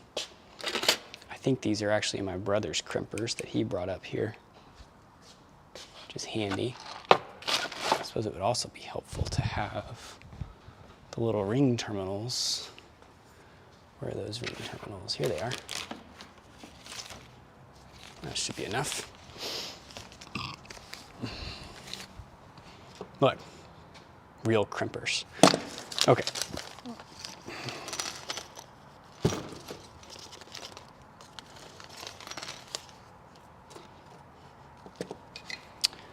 Let's see. I'm going to stick that right there. Oh, it's so nice. Now, where are all of my nuts and bolts?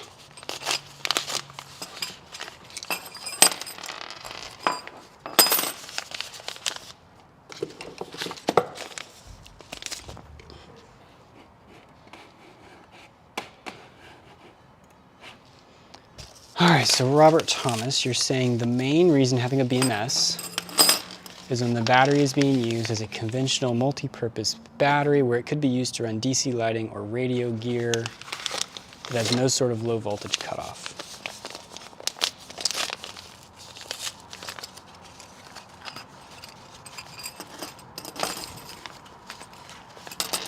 Yeah, I mean, you certainly get protections that way. I see where you're coming from. I see where you're coming from. I think that a BMS, even in that situation, still gains you some safety. But just like everything, there's a point where you stop overbuilding things for safety. And that point is different for everybody. I say for safety. Maybe not like human safety, but like safety of the battery is what I was thinking.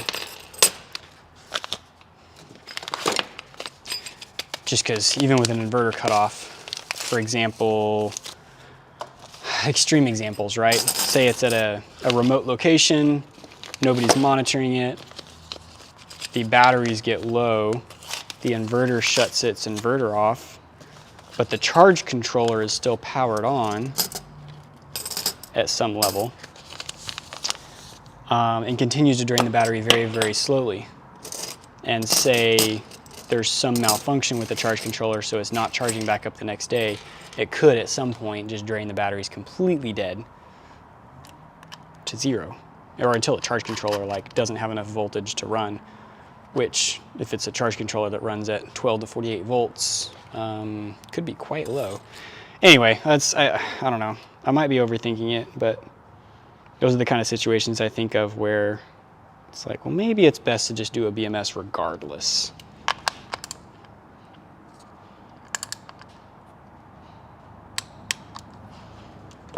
One down, 16 to go.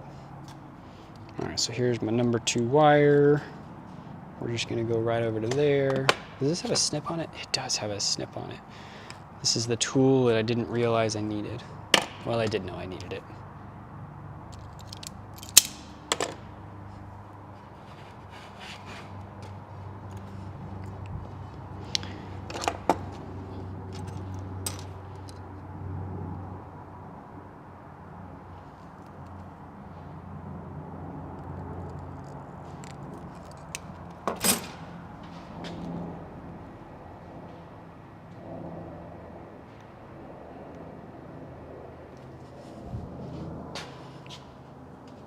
Just want to say thank you to all 9 of you that are in here hanging out. It's nice to have you around. I think it's what I said on my first live stream. If I can do some work that I've got to do anyway, but then also get to hang out with you guys, that's better. Oh, don't tell me it's going to be too short. Oh, it is. That one's not going to fit. I guess I'll have to drill a hole. Or I wonder if I've got a different bus bar sitting around that would fit there. Like this one. Ooh, that would work, I think.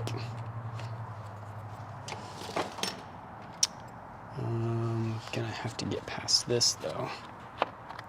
Let's do this. Move this down a bit. I don't know if those are gonna fit though. Let's do this. Where is my bus bar? I'll just put it right there.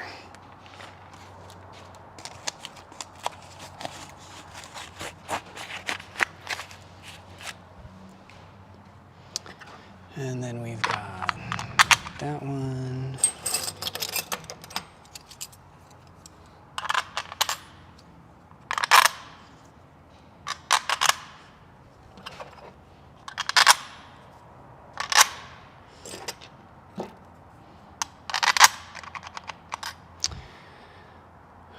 Okay, so now, where was I going with this?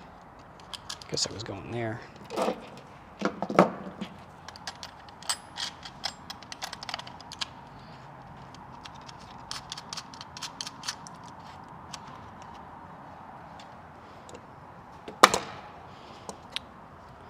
Number 3.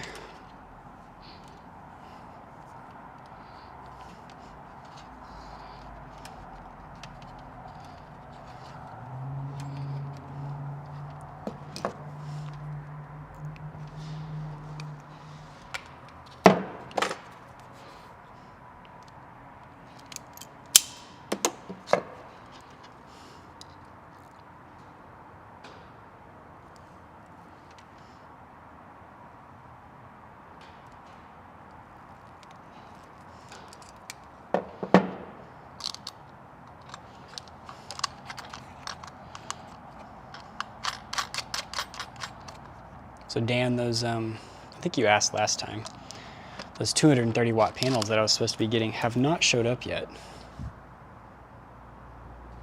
I keep getting promises, but I think his job keeps getting delayed, which is unfortunate because I would like to sell some solar panels.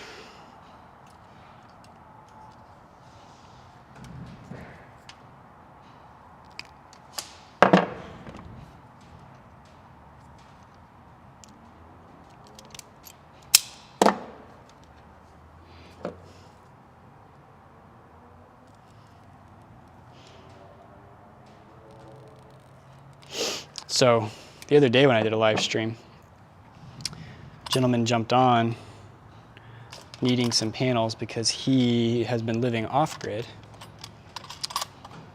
but didn't have solar panels. He had a lithium-ion battery that he had built and put together, and he had a little Honda generator that he had been charging it with, which had been working, but you know, trying to get them panels to reduce or eliminate how much generator he's having to run. Turns out, because I needed some lawn equipment, I hate mowing with gas. I've always done it, but I hate it. And an electric lawnmower was really kind of out of my price range. So I was like, I'll build one eventually. I'll build myself a little tractor that'll also be a lawnmower and all this. So I needed a weed eater. He was like, I've got those. I work at a lawn repair place, and I've got these Echo cordless weed eaters. I was like, yes, awesome. Well, it turns out he also had a Raven 7100, which is a, believe it or not, hybrid riding lawnmower. So it was marketed as a lawnmower plus ATV, or like UTV kind of a thing, so that you could go hunting with it and sneak up on the animals when you're on electric mode. So it had this little tiny, like 18 amp hour, 48 volt pack, lead acid, which they said could go like multiple miles. I'm like, I don't know about that. And then they had, it was really just a generator. The generator would charge the 48 volt pack, and then the 48 volt pack would run the motor controller for moving the thing around, and then also the electric deck. So it's got 2 electric, like brushless motors for the lawnmower deck. I was like, that's slick. I need one of those. Because the thing is, with it being a series hybrid, I could just make it full electric. Who needs the generator if you've got a nice big battery pack? So we were able to do a little bit of trading, and now I have an electric weed eater, an Echo electric weed eater. It's like, sweet, cool, which works really well. And also the Raven 7100, which I've already kind of just kind of put it on there, a 48 volt 100 amp hour pack, and it runs great. It runs so good. I can run up and down the street at like, 17 miles an hour on my lawnmower. And so now I can run the deck in full electric mode, which is just really slick. And I might be able to mow the yard on the 100 amp hours. But if not, I can put a bigger battery on there. That's fine. But that's really cool. Waiting on some parts to come in for it so that it will be fully operational. And it needed blades, and one of the deck motors had a bent shaft, so ordered a new motor for the mower deck. Dan's over here talking to me. What are you saying, Dan? Let's see here. Chris, maybe we can come up with a design on making a custom enclosure made out of PVC. I can cut it on the CNC, sell them as a kit. Are you thinking for the batteries? What were we talking about? Yeah, I think it would just be batteries. PVC. I suppose we could. I guess the big thing would be like structural integrity of it. So I guess ideal would be like the server cases, which they are so popular right now. The rack mount ones that you like those because you've bought some of them from Signature Solar. You like those. I'm not opposed to PVC. Maybe we should run some costs and see what kind of material and labor costs there would be before we design it. Like if it was X number of hours, how much would it cost? Because at some level, it just becomes easier to buy something off the shelf if there's good ones available, which is certainly a consideration because it's like at $1,500 for a 5 kilowatt hour battery, like that really is affordable. I mean, mine are more affordable, but I suppose some people will always want to just put their own together. So having a kit would be cool. I have considered that kind of a thing because like we could do, if we did a kit where it had the enclosure as well as the BMS, the ring terminals, bus bars, the rods and everything, and you could just buy that and then go grab the cells from Basin, Shenzhen Basin, and just have those shipped to you. Like that would be cool. That would be cool. Let's see if this is gonna reach. Ooh, oh, look at that, it's gonna reach. I think I can just use it just like it is, no trimming required. Yeah, I wonder, because I guess part of the hard part with DIY too is like how many DIYers want to buy a kit and how much will they pay for a kit? Because doing DIY, like you want to do it yourself, whether it be to save money or because it's all yours, I don't know. No, it depends on the person, I'm sure. Some combination thereof.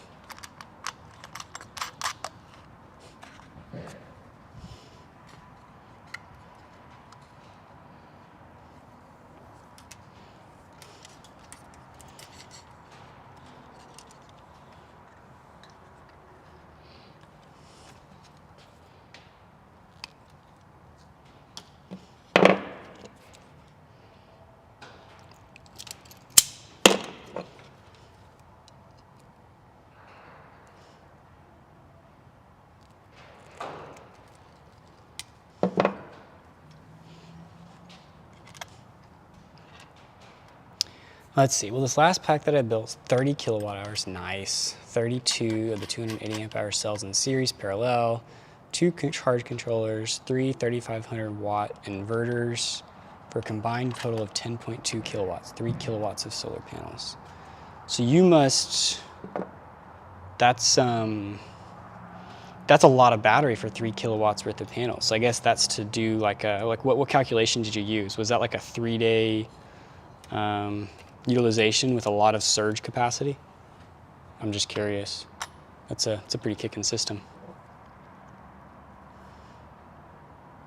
Yeah, Dan, I'm sure there's a market for that, Dan. I think there is.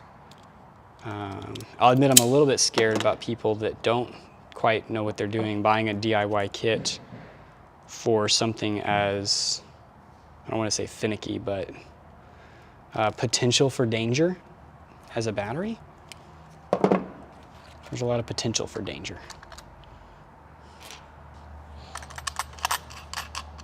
And it says the person that sells cells to people, so you know.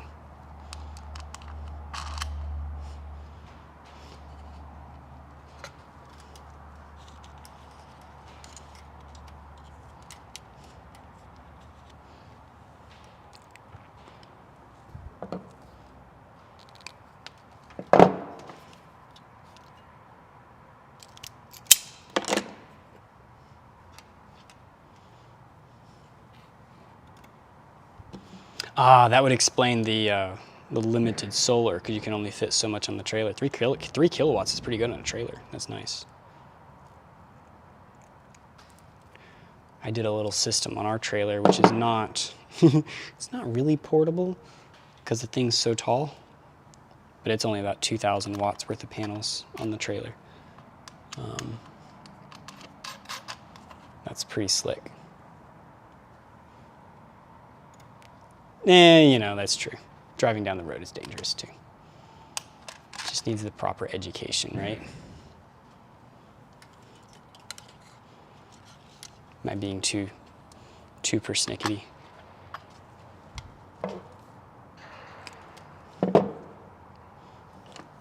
Never really built with PVC.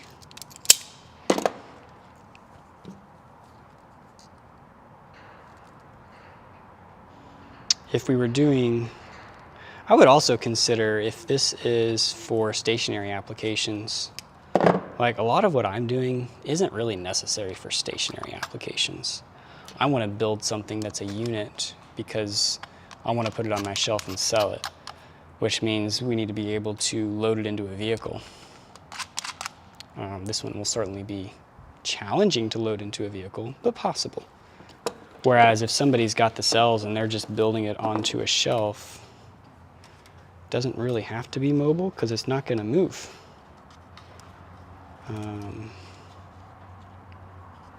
But I guess there's still the RVers out there and whatnot that are going to want to build a pack. So there's certainly market for this. Okay, 1, 2, 3. Yeah, that's right. You know, good to count to make sure I know where I'm at the very end, when I'd have to redo it all to make it right.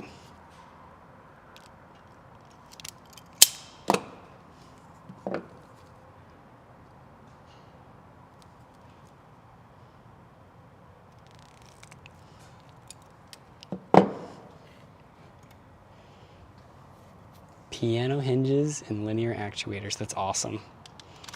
I love it.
Made that a little tight, didn't I?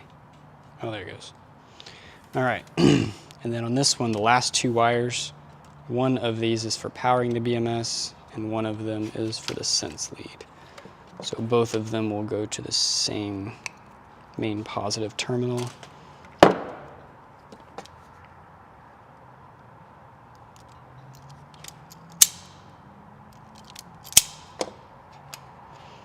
And that will be all of my sense leads.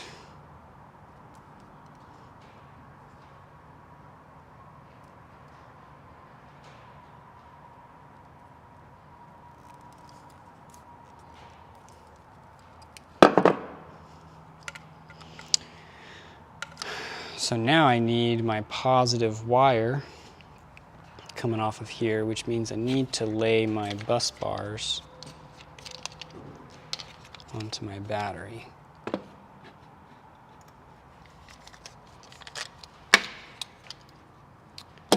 I like having not a lot of space here. I was gonna say I like having space to where I can run like a fuse here. So I can run from here to a fuse and then off to an inverter. But the problem is, where would I put the negative one? I guess I could put the negative one like this. I think that'd be fine. Let's do that. So we'll just run this one out to the edge. Need some of my little 1/2-inch screws here.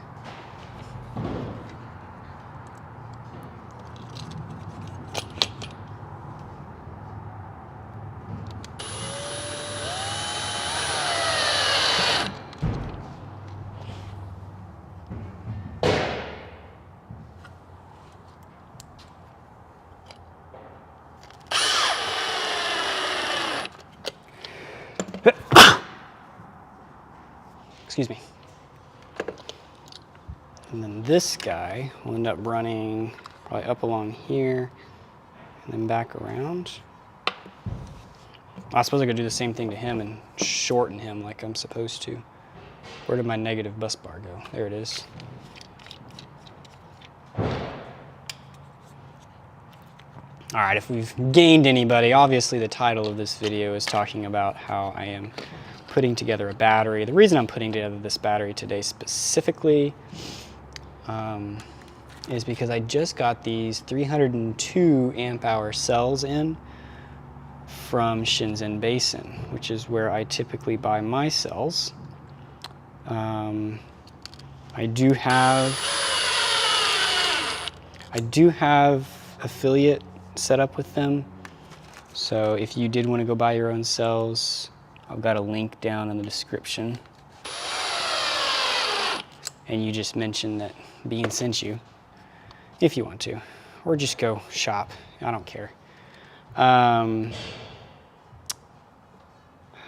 The kicker here is that these are labeled as 302 amp hour, but they were sold to me as 320 amp hour. And he said that while they were testing these 302s, a bunch of them came back at much higher capacity, and so they couldn't sell them along with the 302s, so they were selling them as 320s. So fingers crossed, I have a 320 amp hour battery bank here, which means that every single one of these cells is just over 1 kilowatt hour, which is a little mind-boggling to think about myself, which means the whole thing's like 16.3 kilowatt hours.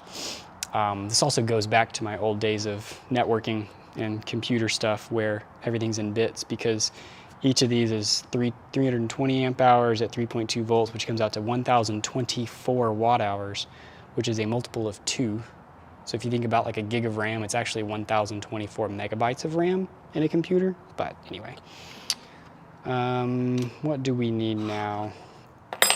I've got those on there. Let's see if we can get this guy shortened. If I shorten him to there, that would be appropriate. And we'll stick a 3/8 terminal on this puppy. Yeah. I was watching a video last night from a D-Boss Garage, I think it was. They're building a 18-wheeler cab over project, and I guess they hit their budget number, and so they didn't have any more money to spend, but they needed the heavy duty battery cables to make it from the batteries to the starter. And so they were at the bus junkyard, and he was pulling out these 20-foot long, like 4/0 gauge wires to be able to use for his project. I thought that was really cool. So working on this the other day, had some welding to do aluminum, so I connected my TIG welder to, oh yeah, cranked up the full 141 amps the welder's capable of. Nice. Then how long it took to recover. By the time you laid the torch down and walked back to the charge controllers, it was in float charge. Wow.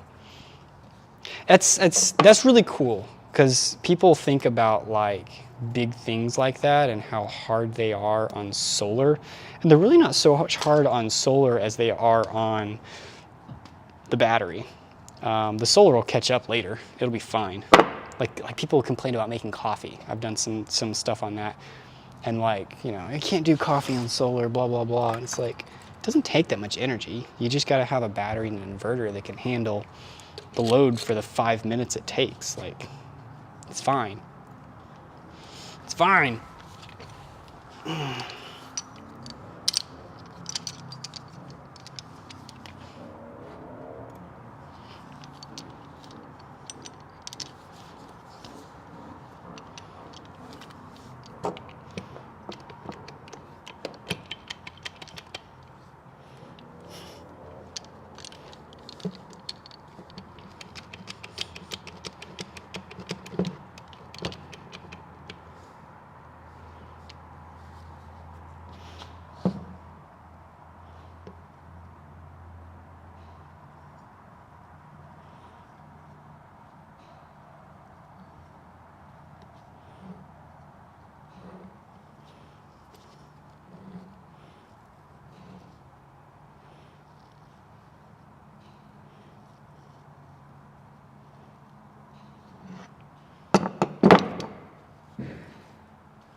These are such fine strands. It's really hard to get it into the terminal, which I also don't think that I got in there right. Let me just go straight for it.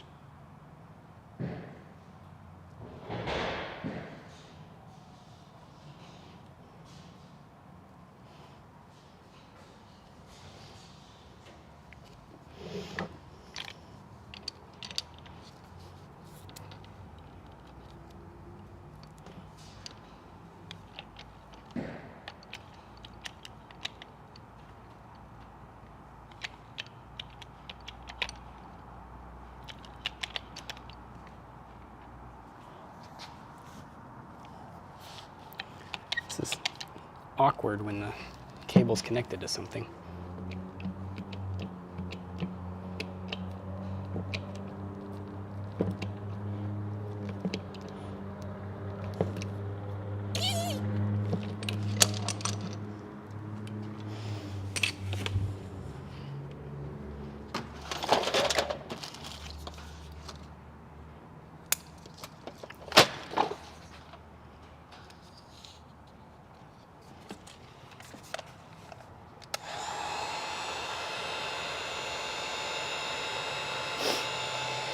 Yeah, you gotta have your coffee.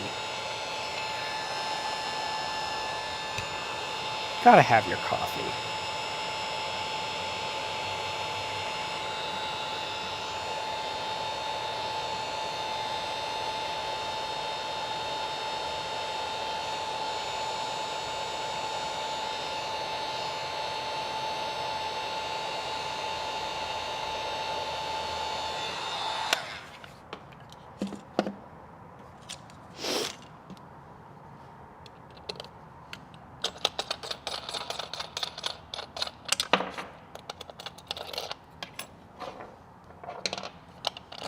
See if I made this short enough. Hangs down a little low, but I'll just pull it around that way. It'll be fine.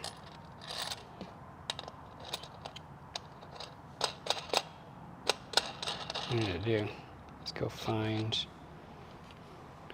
what size this is. so I can actually connect it in there. There we go.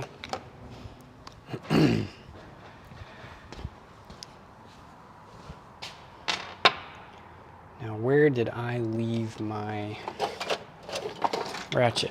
I guess I probably didn't have my ratchet over here, didn't I?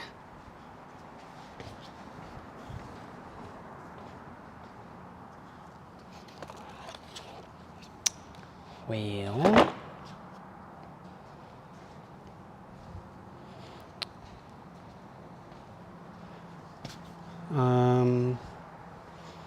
I guess I won't use that. That's fine.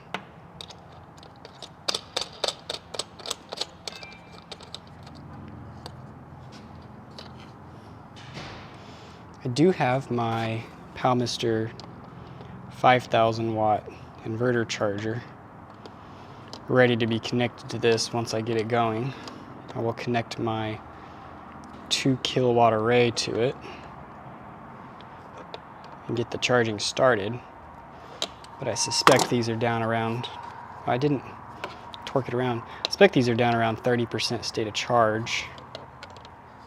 So it's going to take quite a bit of effort to get them all the way charged up so that I can then spend 5 hours discharging it to find out how much energy they actually stored. Because that's what we really want to know, is are these actually 320 amp hours? In addition to the fact that one of these was slightly bloated. However, after having bolted everything together, it's not any longer, so there wasn't much pressure inside.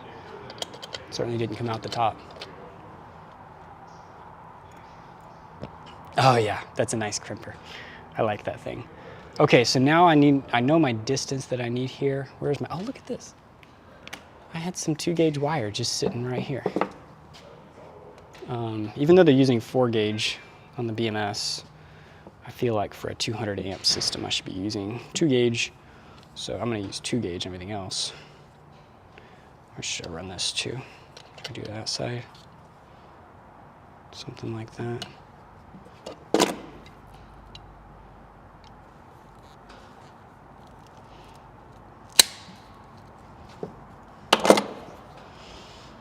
They do have some super high strand count on their 4-gauge. This stuff is pretty high strand count. I believe it's what they would call welding wire. But probably not UV rated.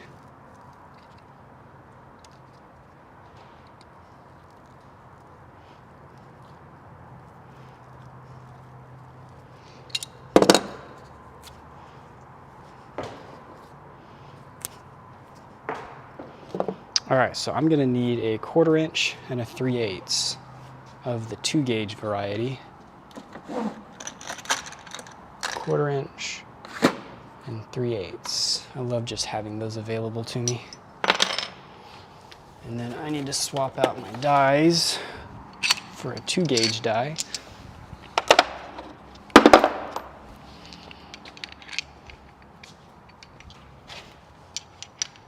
You guys, if I go any longer, I'm gonna have to eat lunch on a live stream.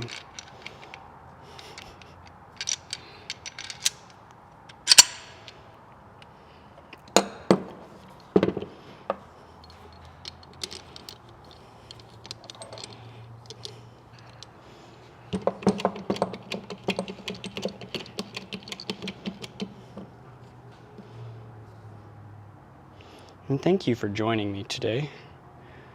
It's more fun to do this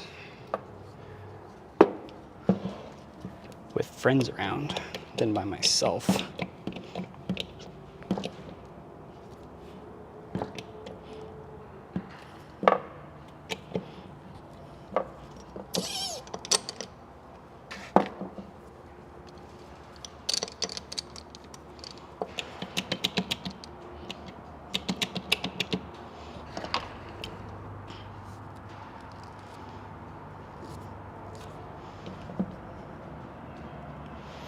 So I am curious, for any of you, let's talk about off-grid specifically and charging efficiency.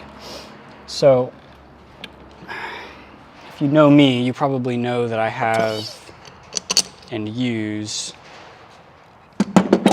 these dorky little Palmister MPPT charge controllers.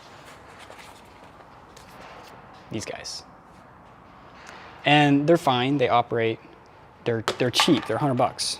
The efficiency of them is down in the, like, I think I measured 85% to 90%.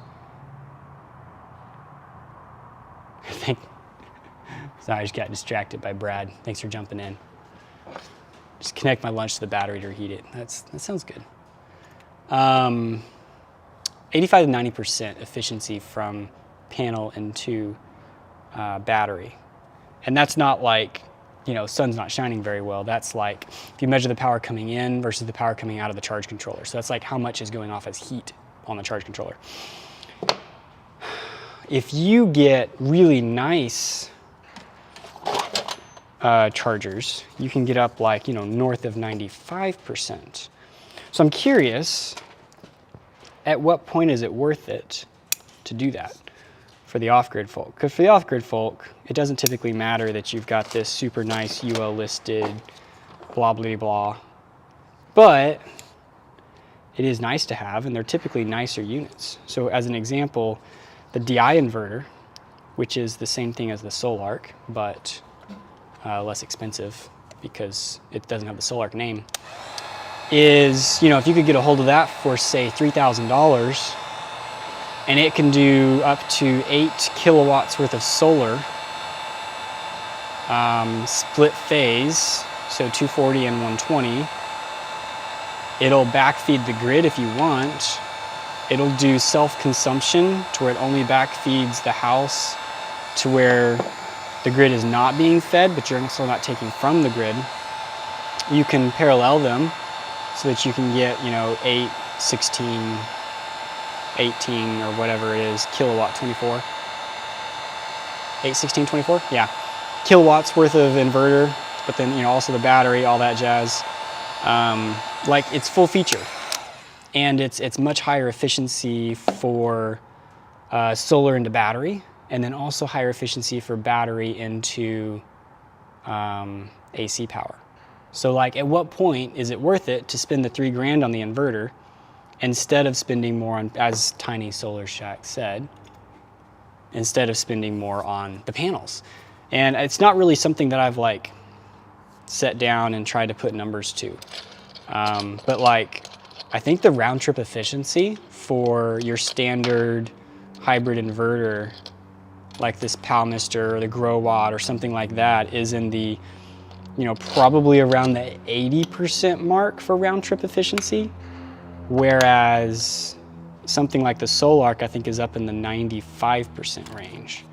So I don't know, I was just curious what y'all thought on whether it's worth it to have a higher efficiency inverter. And I guess you get some other perks with it too, like it being something that probably comes with like a 10-year warranty and, you know, this other stuff. But just from a operational perspective, oh my gosh, I lost a nut. I probably have an extra one of those sitting around here somewhere. Because I'm thinking about getting and stocking some of those DI inverters, assuming they'll sell them to me, because I think at the $3,000 price mark, it might make sense for some people. But I don't know. It's hard to know without trying. Because you're right, panels are cheap. They do cost money to rack, assuming you're going to rack them and not just lay them on the ground. So there's that. I don't know, I wonder if I missed.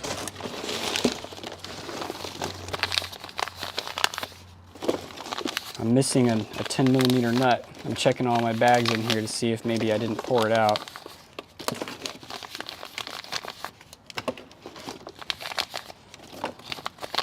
Oh, but you know what? No, I know where more are. I had some other bags over here.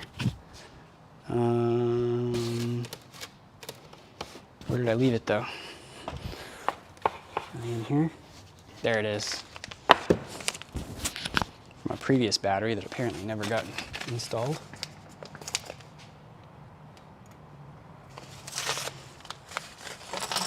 Haha! Found myself a 10 mil. Thankfully, they all use the same studs.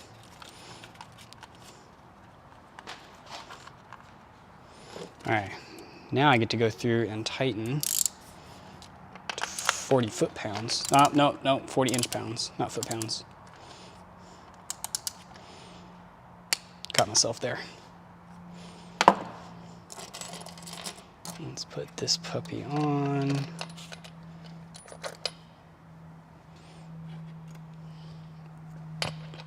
Yeah, and honestly, I think that might even have more effect than the panels themselves, is like you said, the wiring, the racking, the time to install it. Then there's also little things like how much heat is it putting off? Are you gonna have to install an air conditioner in your solar shed to deal with, you know, not having too much heat in there? I don't know. I think it's a topic worth discussing.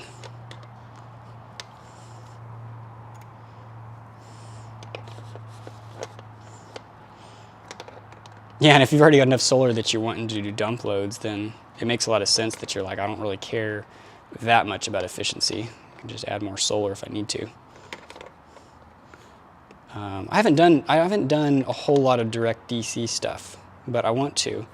But there's a certain level, there's a certain part of me that like it's just not worth the trouble. Kind of like how you can do direct solar water heating, right? Take your essentially black pipes that are outside in the sun that will then collect hot water and heat your water heater. And they've kind of gone by the wayside because it's overly complicated for what you get from it. And you can just run PV instead, photovoltaic, and it's not that much more expensive because, as you said, it's not that costly. Because you could essentially, I mean, you'd be using the inverter, but you could just run something to where once the, oh, actually, okay, I'll get there. I'm getting there. So the inverter I'm talking about also has dump load options. And that's something that I haven't played with, but I would like to. It might, I don't know if it's like a, if you've got a 4 kilowatt device, if it's 4 kilowatts, or if it'll actually run it as a resistive element and actually adjust how much power to pull, like a PWM type thing. But that would be a reason to buy the nicer inverter too, because it's got built-in dump loads. Let's see, Camus, what did you say? If you can't figure out what to do with excess electricity, either because your batteries are full or because you haven't drained your batteries before the next harvest, use all of it to mine Bitcoin. That one gets me. So let's talk about that. And Brad's here, so he can probably weigh in on that more than I could anyway, or you two can go back and forth. Because to me, one of the big costs to mining Bitcoin is the hardware itself. Unless you can manage to find somebody that doesn't want an arm and a leg for old like ASIC mining hardware. But like I went looking for some like S9s and everybody wanted like 500 bucks for them. And I'm like, it's not even profitable anymore. Like if you're having to pay for power, it's not profitable. How in the world can you want that much money for something that's not profitable? And then for me, if I was only gonna run it, for me, I was just gonna run it at night, which I really sounds silly, but that's when my power's cheap. Like it would take me longer to pay it back because I'm not running it 24/7. I'm only running it like 10 hours a day. So I had problems with that myself because the hardware is expensive. I guess if you were just running on an existing computer or something, but then you're really not gonna make much off of it, mainly just generating heat.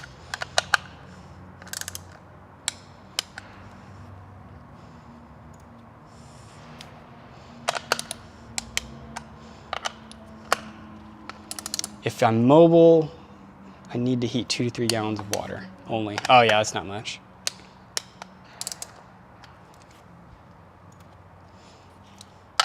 Wish I had something that would read the comments out loud. That would be really cool.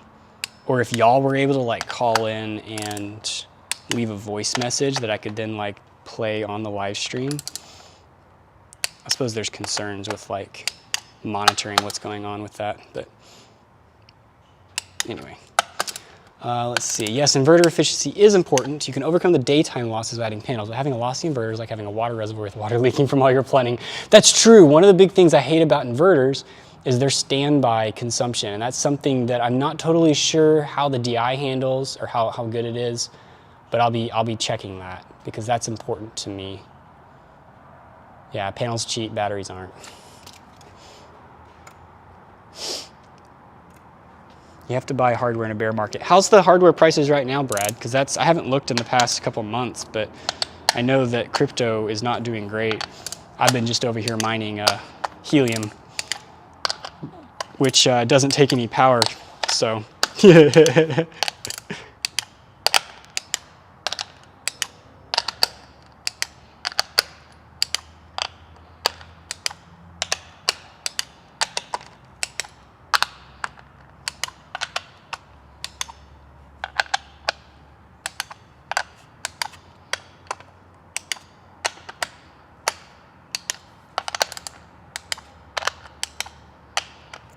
By the way, guys, Brad Cagle over here has his own little channel. He has his own channel. He's been building this cool little shed off the side of his house, and he's got some panels up on the house, and I believe the goal is to mine cryptocurrency with, I think you're doing Ethereum, right? I don't know if it's Ethereum or Ethereum Classic, with Sun. So he's got a little battery pack in there. Little battery. I keep saying little. Why do I say little? I think it's a 5 kilowatt hour. You've got, I think you got 16 of those battery hookup 100 amp hour modules in there. And last I looked, you had, at least I think it had a kilowatt or more of solar coming into it to charge it. And you were going to start running some graphics cards in there to mine. So yeah, he's really the one to go to for if you're looking at mining with solar. Because why not? Does this thing only have, I guess it's only got one temperature sensor. I think it's time to make it pretty. Break out the zip ties. So it's 1:30 now. Started at 11 o'clock. So we're going 2.5 hours. If any of you have actually been here for the whole 2.5 hours, kudos to you. Because I think I would have already gotten bored and left. I appreciate you hanging out. GPUs have come down, but then ETH is delaying the POS merge, so probably be back. Oh, they're delaying it, really? How far are they delaying it? Because it was supposed to be like summer, right? Which would be the next couple months. But I think they've delayed that a few times, so it's kind of like one of those, do I buy, do I not? I'm on one of the Facebook groups, and people are, it goes both ways. Some people are like, I'm buying them all I can because everyone's selling them. And the other people are like, I'm getting rid of mine. Because you won't be able to mine Ethereum with video cards soon, which would be kind of nice because you won't have to pay $2,000 for a nice video card anymore. So tiny solar shacks considering 2 inverters. On the large one, I'll put a sensor on, say, a refrigerator. I'll only turn on the inverter when the fridge calls for power. So Solar Shack, are you planning to run the 2 inverters in parallel?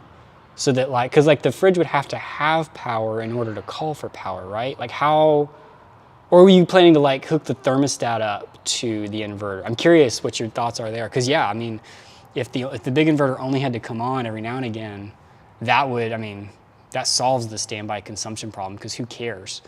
I was doing some tests with the Palmister 5,000 watt inverter here. And it idles at like 60 watts or so, which stinks, but it's a 5,000 watts, so that's about right for the kind of device it is. But once you load it up with like 2,000 or 3,000 watts worth of stuff, the efficiency is up in the 95% range, which is pretty good. But how often are you sitting there running at 3,000 watts the whole time? So I don't know. So Brad said, the solar shed mines ETH, but we have Bitcoin and Litecoin ASICs that run on the grid. You think it'll never happen? If you just assume that, you'll be the last one mining and you'll be able to get all the rewards, right? Thing about mining, it's a great fit for oversized off-grid systems, which you need oversized to make sure you survive winter storms or rainy weeks. Yeah, but it just goes back to that same thing.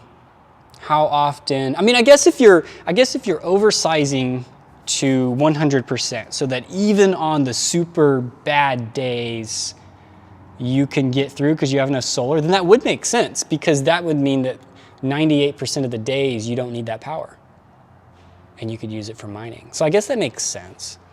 And then it would just be a matter of, you can't really run it overnight unless you spend gukus on batteries, but at least you could run it during the day. And if you've got, you know, 40 kilowatts worth of solar when you only need 5, then I don't know. I think it's a valid point. Okay, so the idle watts on a grow watt inverter is 161 for their 8 kilowatt unit, and that's ridiculous. 161 watts for 8 kilowatts. That's the, they have an 8 kilowatt? It's the same style that's like the 6 through the 12, right? Their big split phase, low frequency inverter, which looks totally different, like physically, than all their other inverters, right? I think I know which one you're talking about. And yeah, it seems like the low frequency ones always run higher idle consumption, but 160 watts, isn't that like 4 kilowatt hours a day? 4 or 5 kilowatt hours a day? Like, that's insane. I remember Will Prowse reviewing one of the MPP solars that had the transformer built into it, and I think it was similar.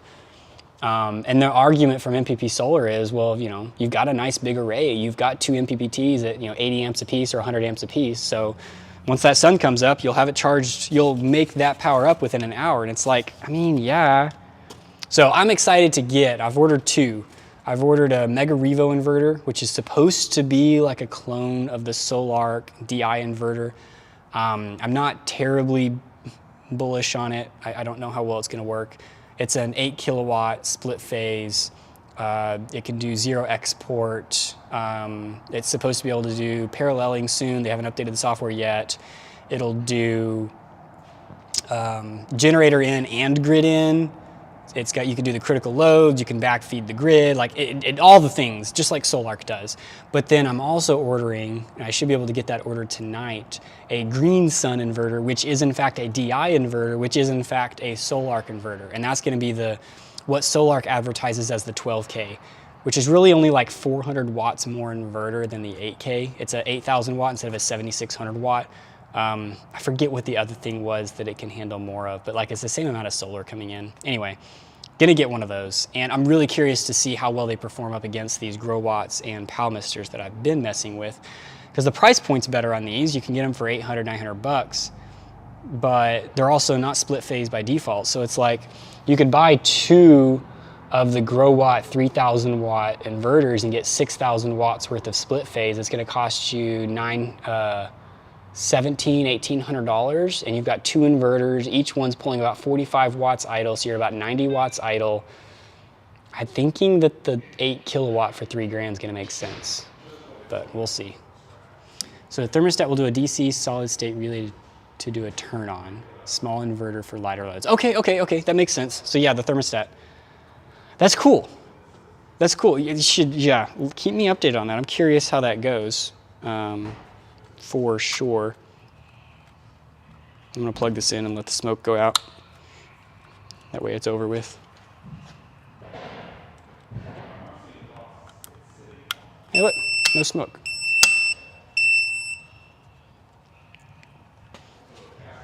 So this is an auto detecting, so I don't even have to tell it how many batteries are in there. I don't know why it's still beeping. I don't have to tell it how many cells are in the battery. It'll just know based on the wires that I connected, which is slick. And I suppose I should go check that now before I start buttoning it all up. Let's grab my tablet.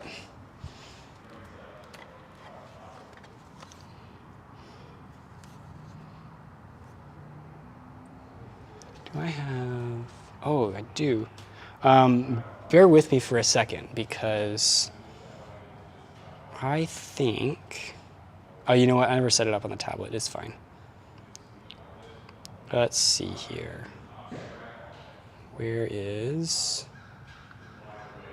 my device? Unlink. By the way, Brad, I've got your version of the Shawshank app on here, and yes, it is better. I really appreciate that. Let's go with that one. It says it's got a strong signal. considering I'm 3 inches away. Capacity setting, nominal capacity. Let's do 320 amp hours. Cycle capacity, let's say 300. Confirm. We are within, we've got a 0 volt. Oh, it's still showing all 20 cells. Why is it showing all 20 cells? It should have auto-detected. That's weird.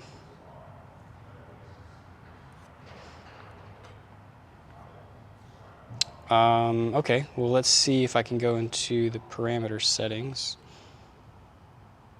Maybe, I don't know. We'll just change it, see what happens. Let's see, Robert Thomas. Inverters that I'm using are 3600 watt units. Idle watts on them are 24. They are in parallel and are in a master slave configuration as long as the load is below. Are they, so Robert, are they 24 per unit or total? I mean, either way, that's great, because that's, the Grow Watt 3000 watt units that I mess with are in the 45 watt range. So those are obviously better inverters. All right, we're gonna change this to 16S. Stop it.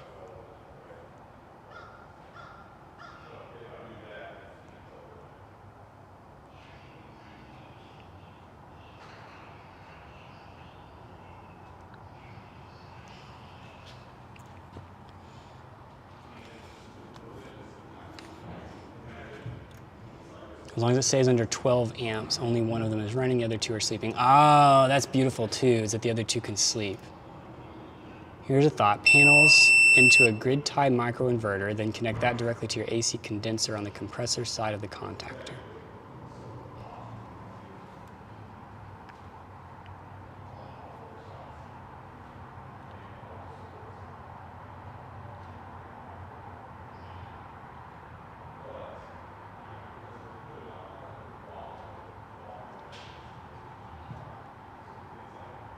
That's weird.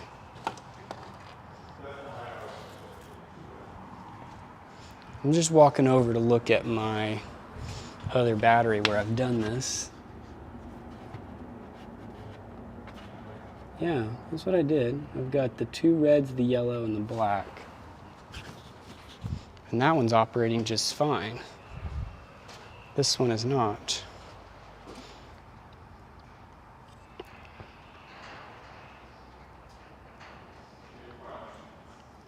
I should probably reboot it. First step, right?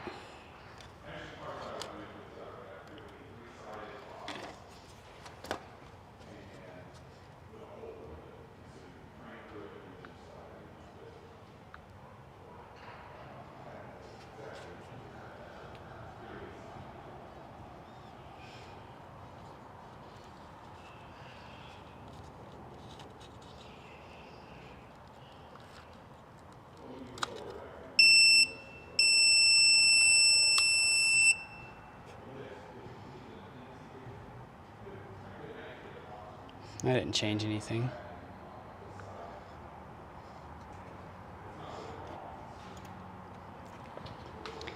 Above 24 amps, third inverter comes online. That's pretty quick. So how well, I mean, you've run your welder and stuff on it, right? How quickly do they come on when they need the power? Obviously they're not already running, but I guess their caps are probably pre-charged and whatnot. Okay, maybe it doesn't like this app. Let's try the other one.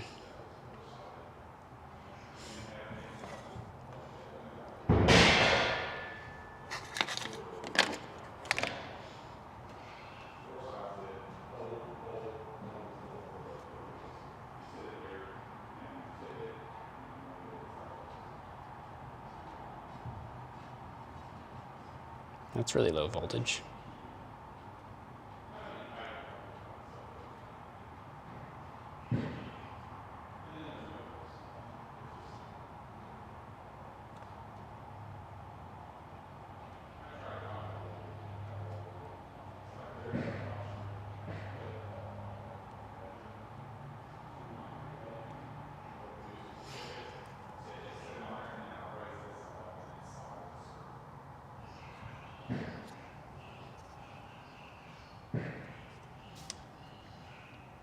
Okay, so here's this one. Let's go to parameters.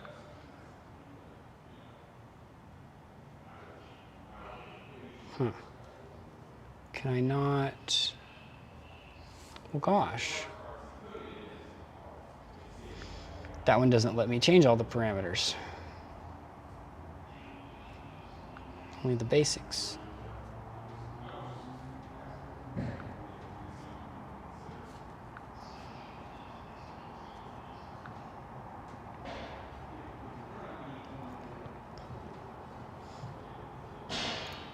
Instantaneous microseconds. That's insane. What brand of inverter is that? Is that like a Outback or a... I forget what the other one was that I'm thinking of.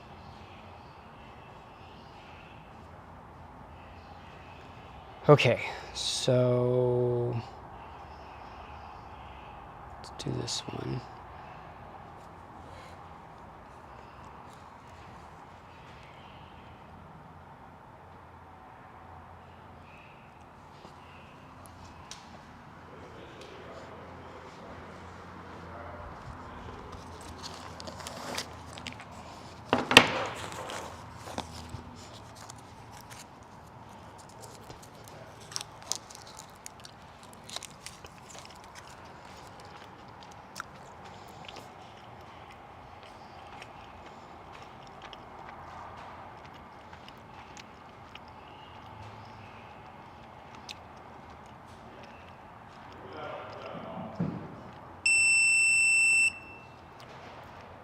Okay, so back into the original app.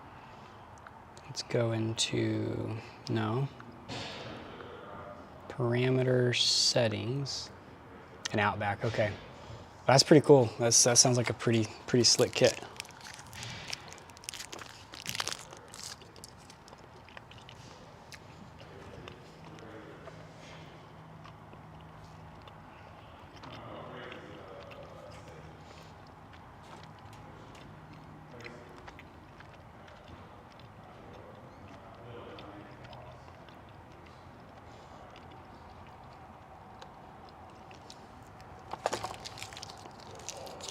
It just won't let me change it to 16.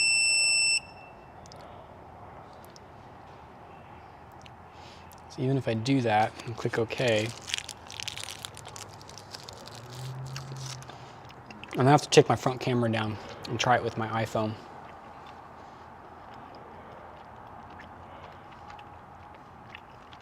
Well, it says it's on 16, but that's a no.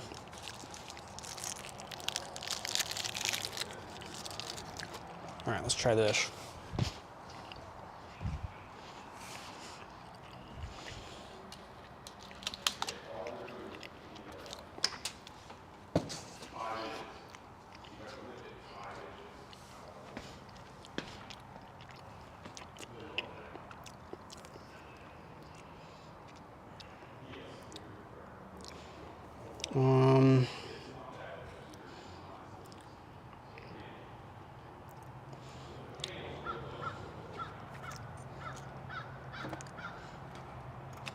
I suppose I have to get out of this one. Can only be connected with one device at a time. So let's get into our big puppy.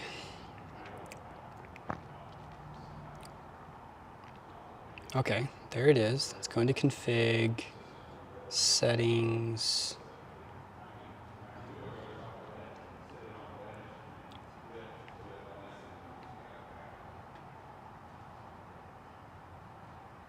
Actually, I wonder if I can do...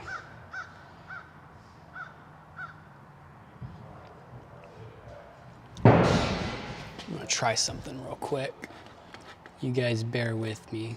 Where is this?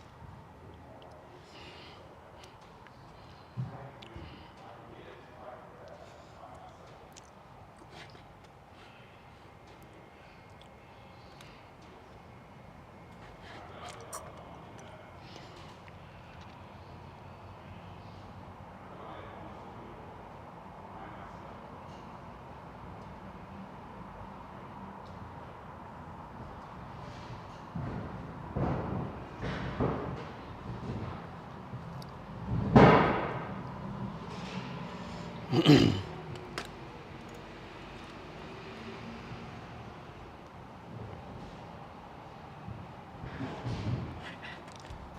then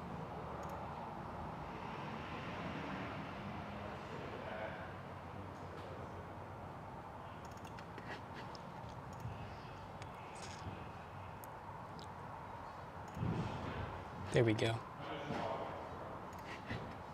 Okay, I realize you guys can't see my face right now, but here's what we've got on my phone.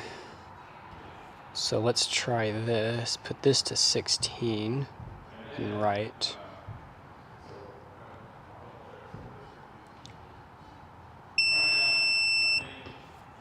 Didn't take.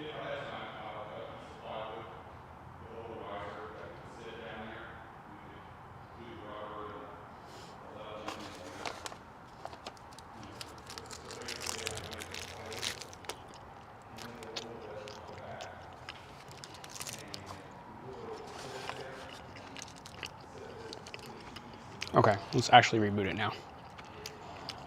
I think this is the one.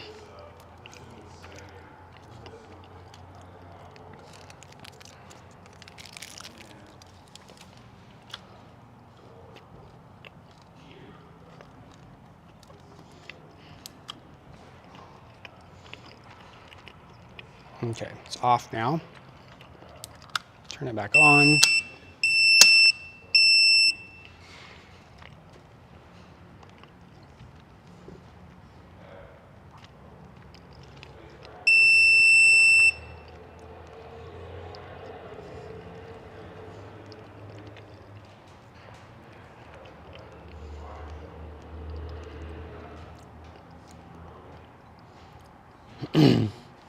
I mean, I suppose it's possible that I wired something wrong, and that's why it's not auto-detecting. So let me walk through my wires real quick while that's trying to connect. My phone has been having trouble connecting to the Shawshang BMSs recently, and I don't know why. It's always been rock solid before. That's fine. That's fine. Yep. Yep.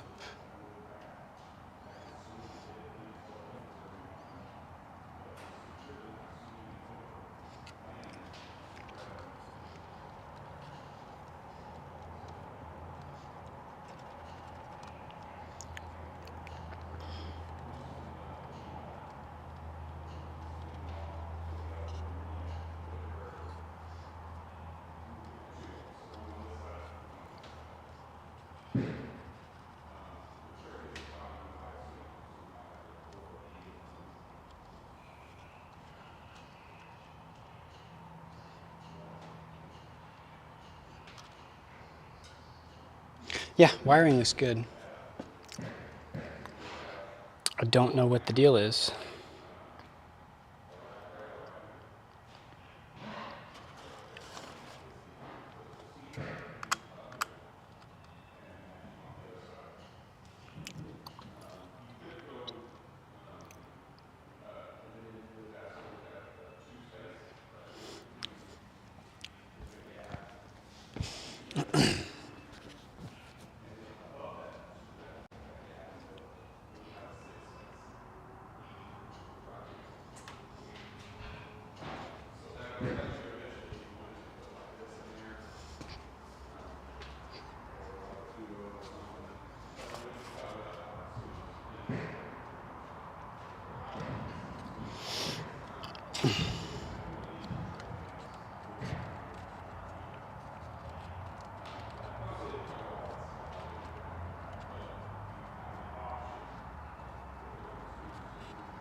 Gosh.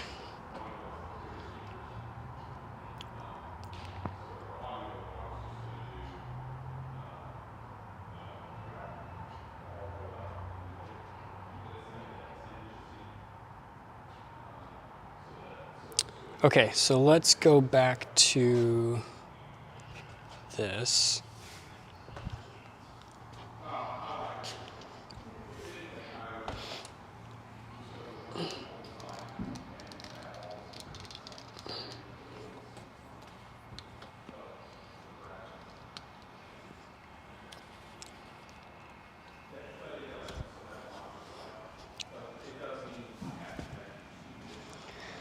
Okay, I'm gonna go ahead and button this up while I think about it, because I'm not sure what could be wrong.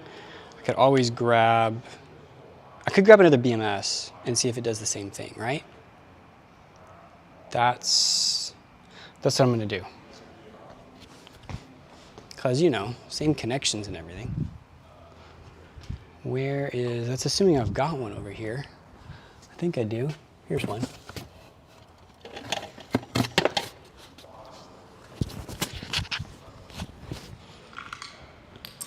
Handy to have spares.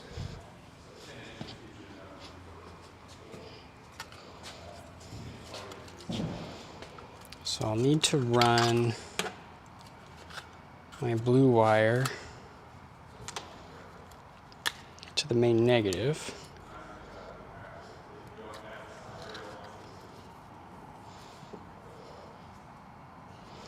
So let's grab my wrench here.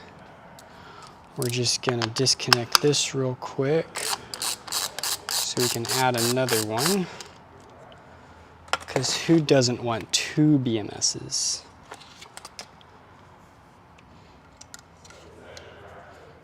Put that right there.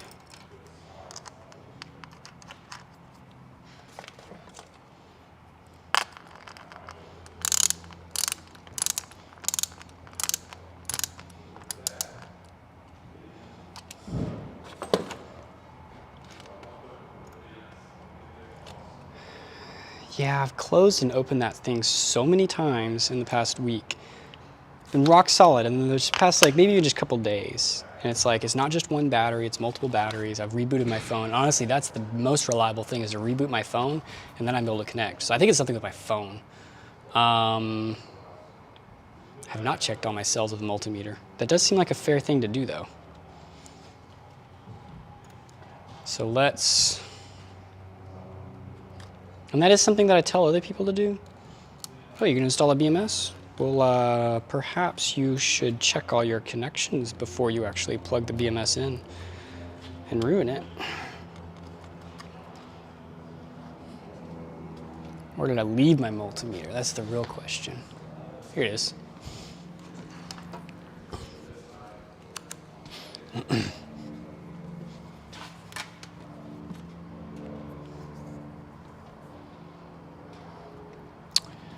All right, here we go. We're gonna run right here. 3, 2, 6, 5, 9, 8, 13, 12, 16, 19, 22, 26, 29, 32. It's actually easier for me to look up at the screen instead of down there.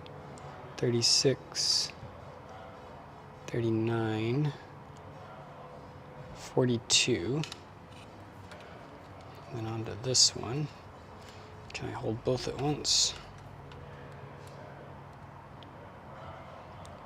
45.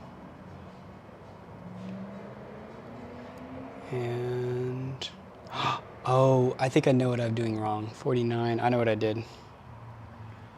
52. I totally skipped a step. So, these are not auto-detecting in the sense that you can just remove the wires and it's good. These 4 wires that I cut, were supposed to be shorted out with something else. Let me go check that real quick. I know what I did. Let's see. That is going to be hard to see. This one I can see.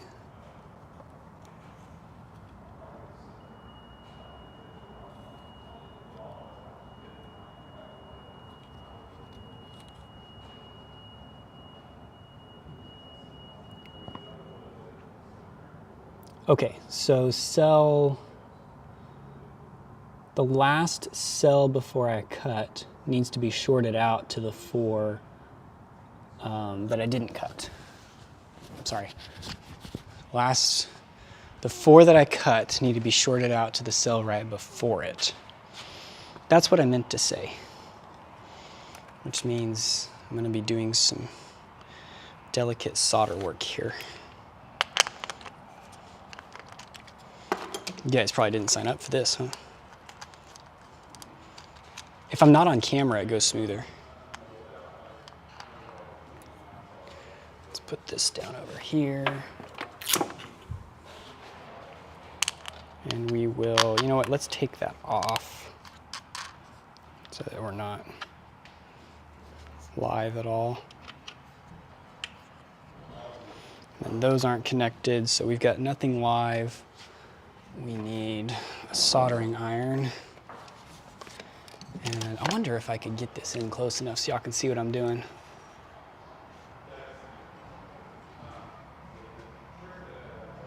Diagram shows 4 extra sense wires tied to cell 14. I think that's what, yeah, that's right. That's what I forgot to do, was tie those in.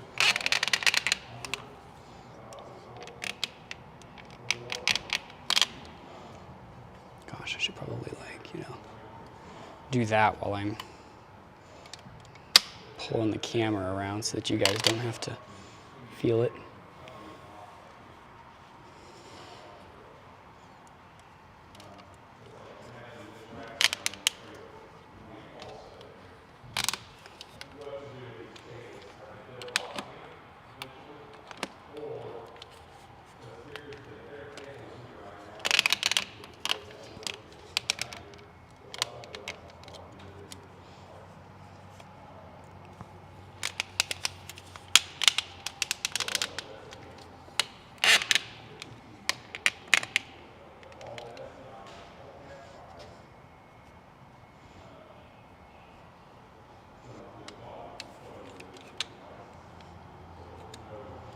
Okay, so what we're looking at here is the back of the BMS, of course. I wonder if I can zoom in on that.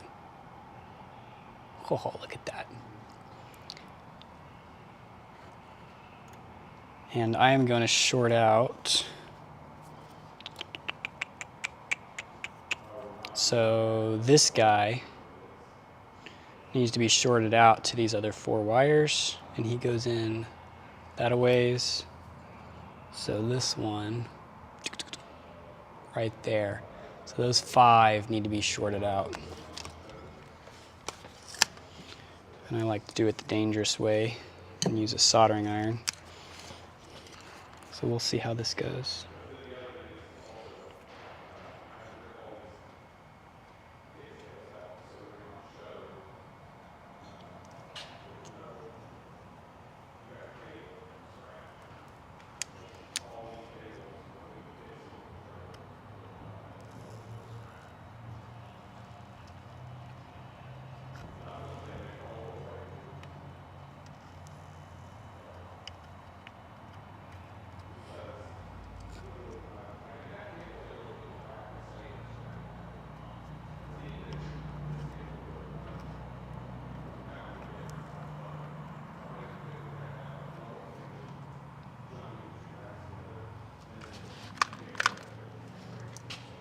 Ah, my soldering iron broke.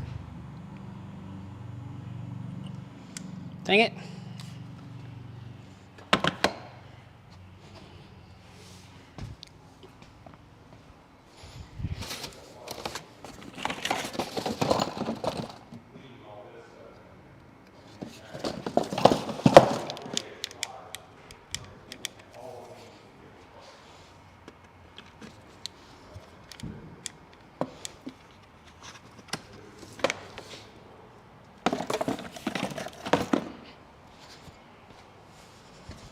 Well, we're just having fun today. What's funny is I just replaced the tip on this thing.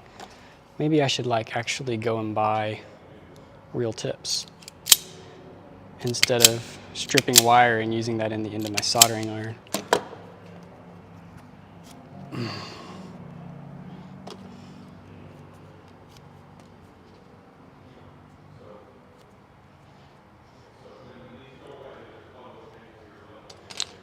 Okay, now I need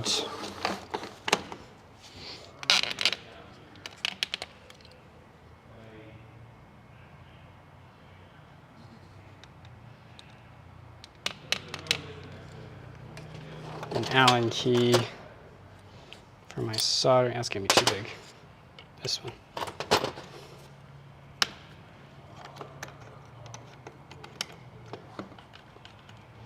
Come on.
Okay, I think we're back in business here.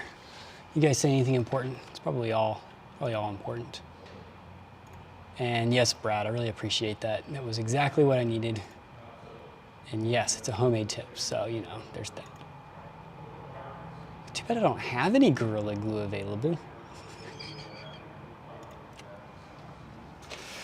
Let's see here. Oh, I need to go back to combo.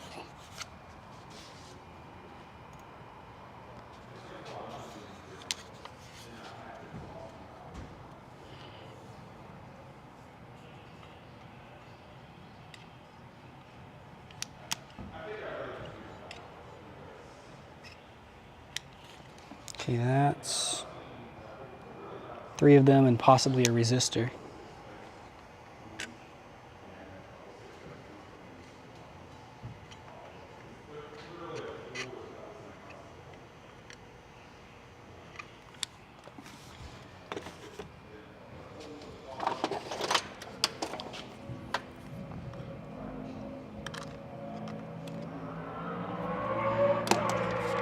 I missed the resistor, we're good.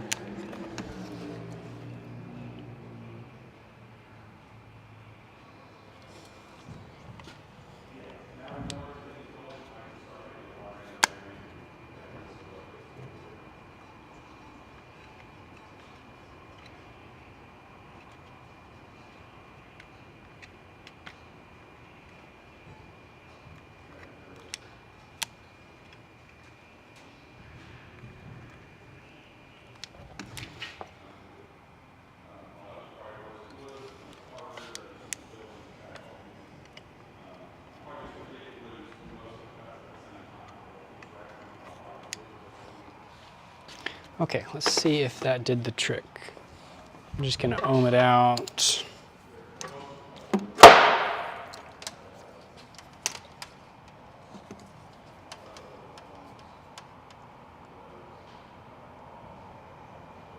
Good, good, good, good, All right, so we have 5 connected now. It's just what we needed. Of course, now I gotta blow this out.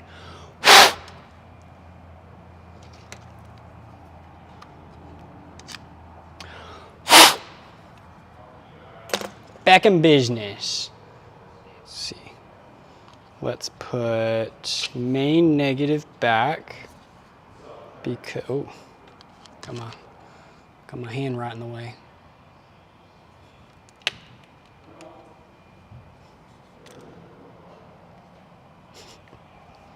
Thanks, I'm very proud of my,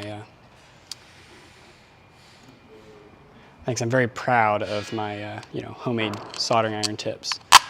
I figure I've saved hundreds of dollars on that, so. And who doesn't have some 12 gauge wire just laying around, right?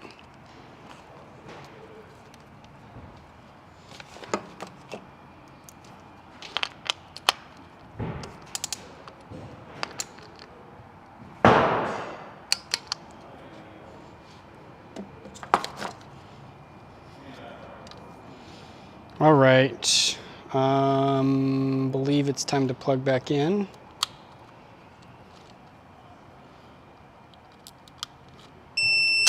And observe the greatness.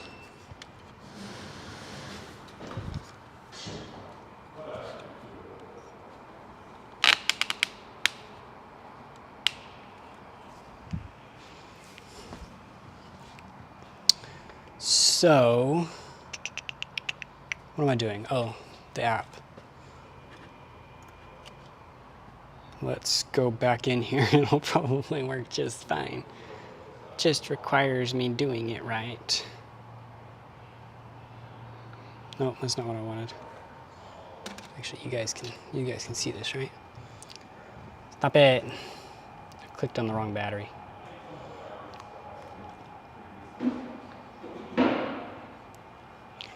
We're gonna go for unlink.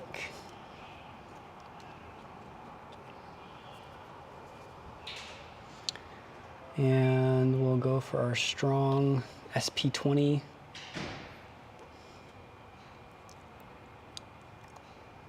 Look at that, 16 cells. Beautiful.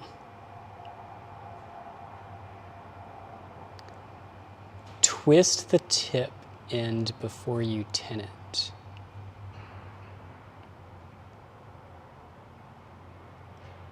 Does that prevent it from breaking as easy? Or give it a bigger place for the heat to develop inside? I don't know, I'll have to try that next time. Okay, so we're good. Let's see if this is the right one, because it should show 320 amp hours. It does indeed. And the 16S, it was probably giving me an error saying, no, you can't set this in the app. You need to connect the wires correctly. It's probably the error it was giving me. It's the Mandarin version. All right, so back to cleanup. See if I can get these all stuffed back in here. Here we go. And do some zip ties. Thanks, Tiny Solar Shack. I'll try that. I haven't tried that because I have noticed that they do tend to break fairly often. So.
This is a 200 amp BMS. You can't see it under the cover, but there's a big relay there. So it's a relay-based BMS. They have a 300 amp version as well, and I'm fairly certain the only difference is that they have 2 4-gauge wires instead of 1. I think the relay is the same, for what it's worth.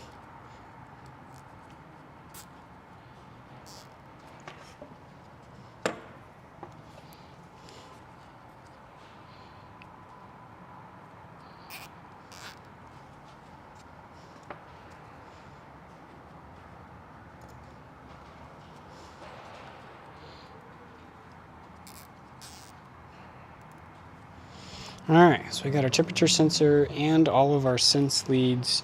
This is the lid. However, I'm thinking I may have cut it too large.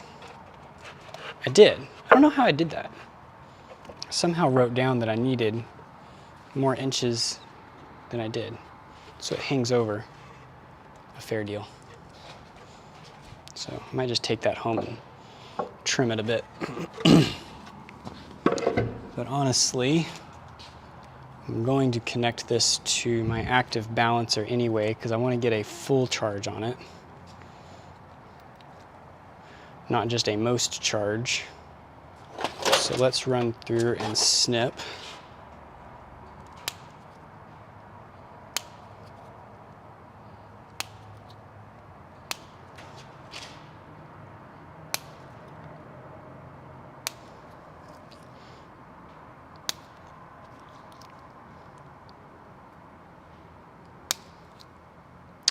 Robert, you're asking if it's a latching relay. I'm pretty sure it is. That's the kind that doesn't require power to stay on, right? Because apparently the idle consumption on the relay is not significant.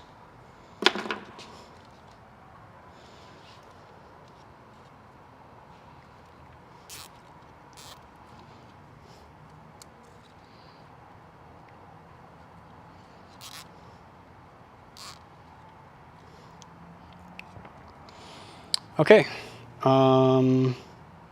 where's my multimeter? The battery should be off right now.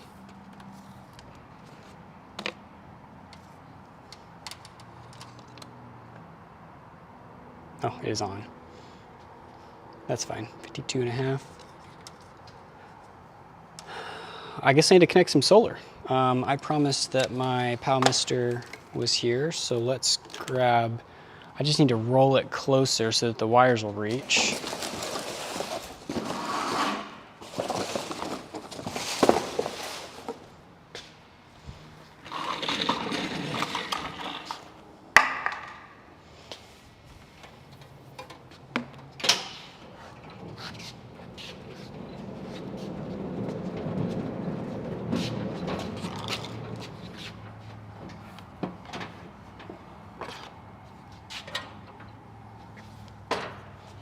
A little closer.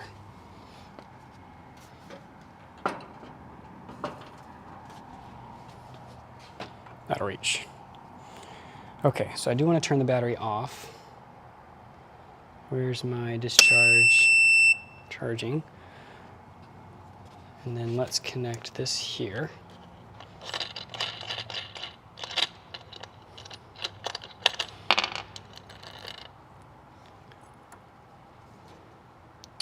Ah, closing coil and opening coil. That makes sense. That makes sense. And then just pulls it each direction, and then it's probably spring-loaded both directions. Oh, I didn't think about that. That makes a whole lot of sense.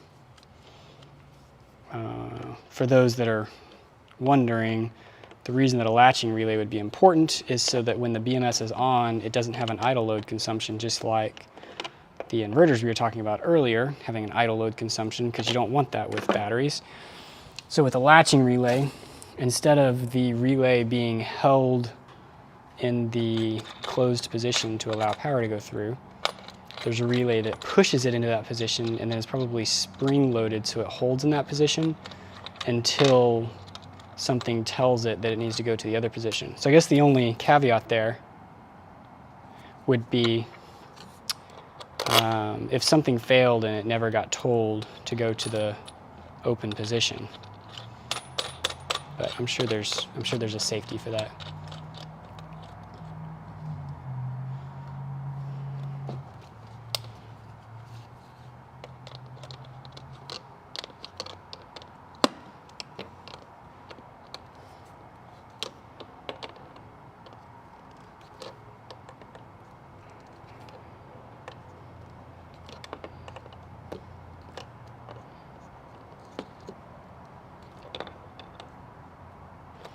All right, that's nice and tight, nice and tight. And I did check the torque on everything up here is to 40 inch-pounds. So I should be able to turn this back on.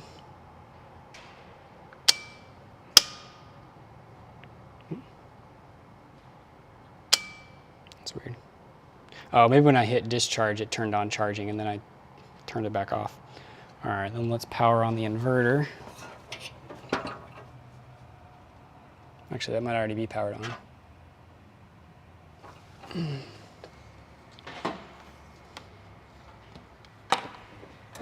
Yeah, that's already powered on. Let me run my solar. I didn't have my solar wires already run out here, but the trailer is in place with our 2,000 watts ready to go.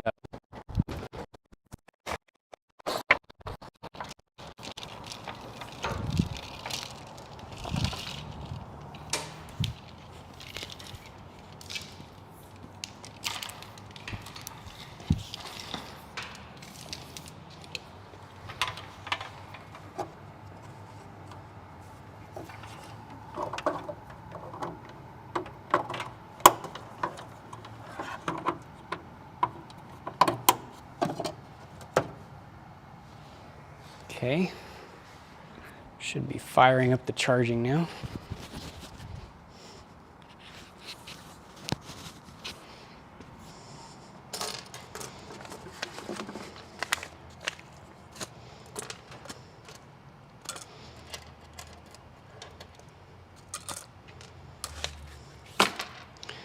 Should be. Oh, there we go.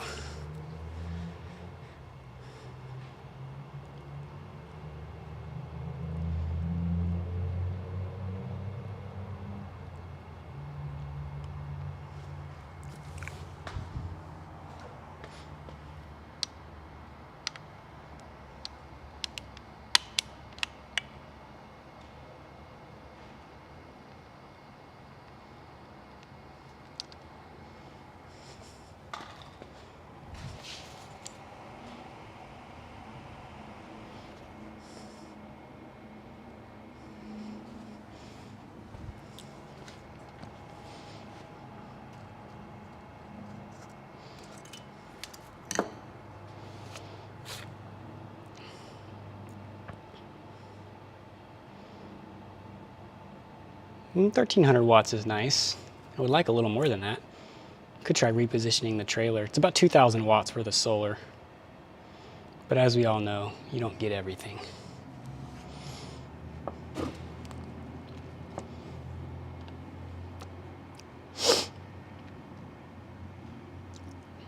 So now it's a matter of how much charging can I put on this thing so that it'll be charged by the time I get back in the morning.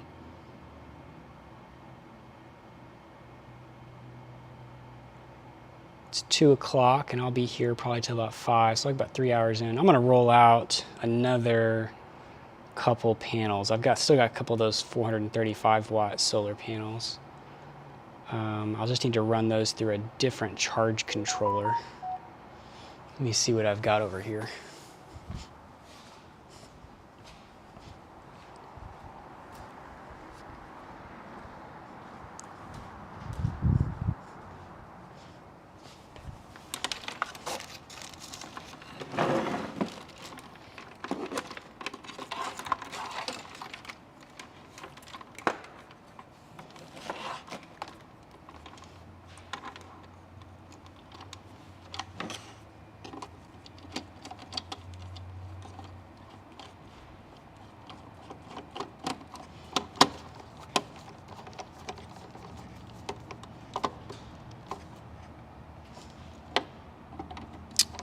grab my EP-Ever charge controller because it's handy.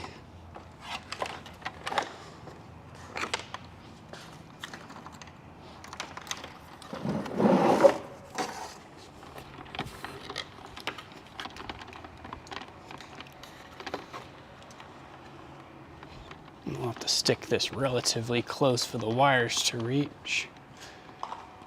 I might have to clean my desk area.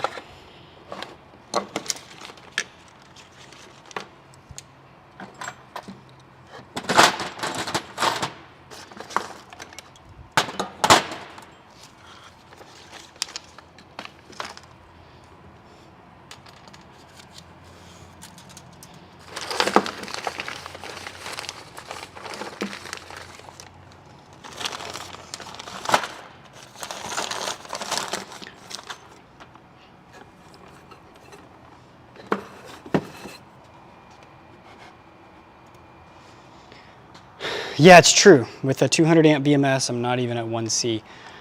I don't know. It just depends on what the use case is. Your setup, you have a nice setup, is heavy on the inverter side, relatively speaking, at least for what I've experienced.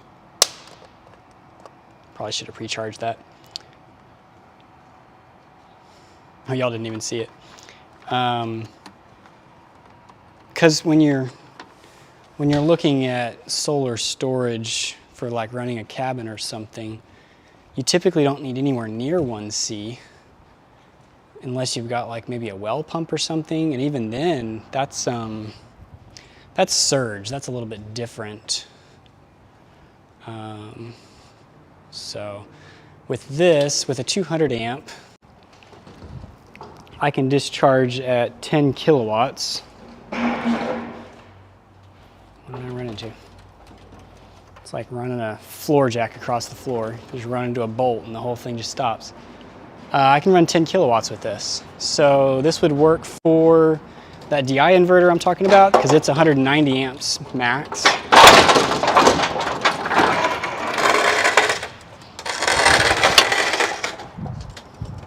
And that's an 8 kilowatt.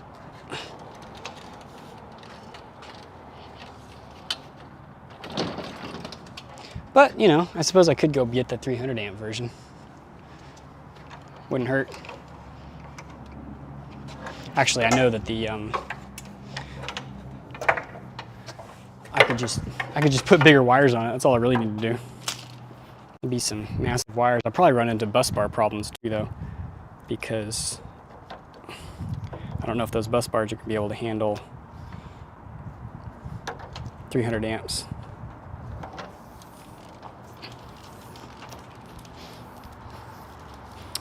My solar wires are too short. Where's my extra solar wires? I know I've got some around here somewhere. Oh, here they are, under the solar panels.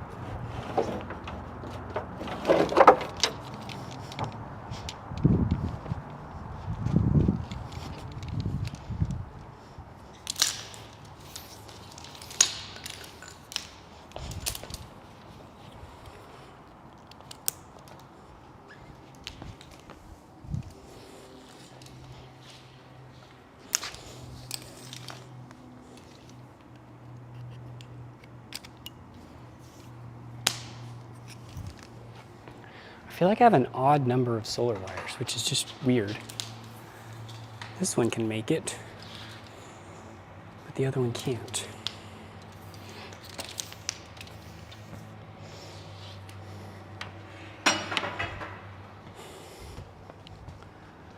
Here, wire.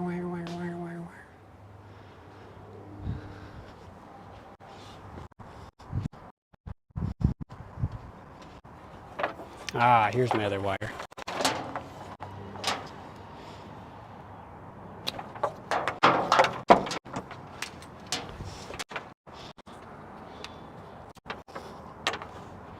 Y'all can probably guess where I pulled that from.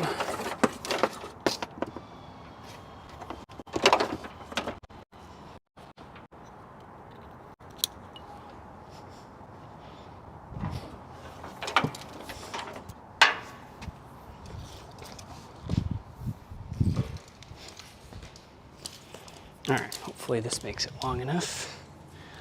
Only got like 12 MC4 connectors between here and there. I'm sure it'll be fine.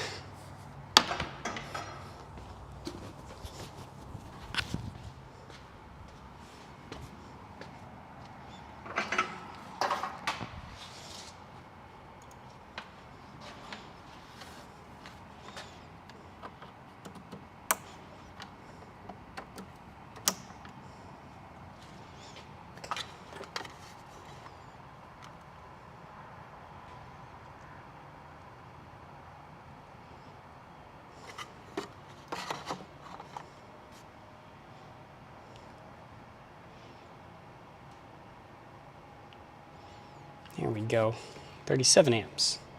That'll only take like 8 hours to charge, right? For a 320 amp hour battery. I suppose it might only be like 6 because they've got 30% or so in there.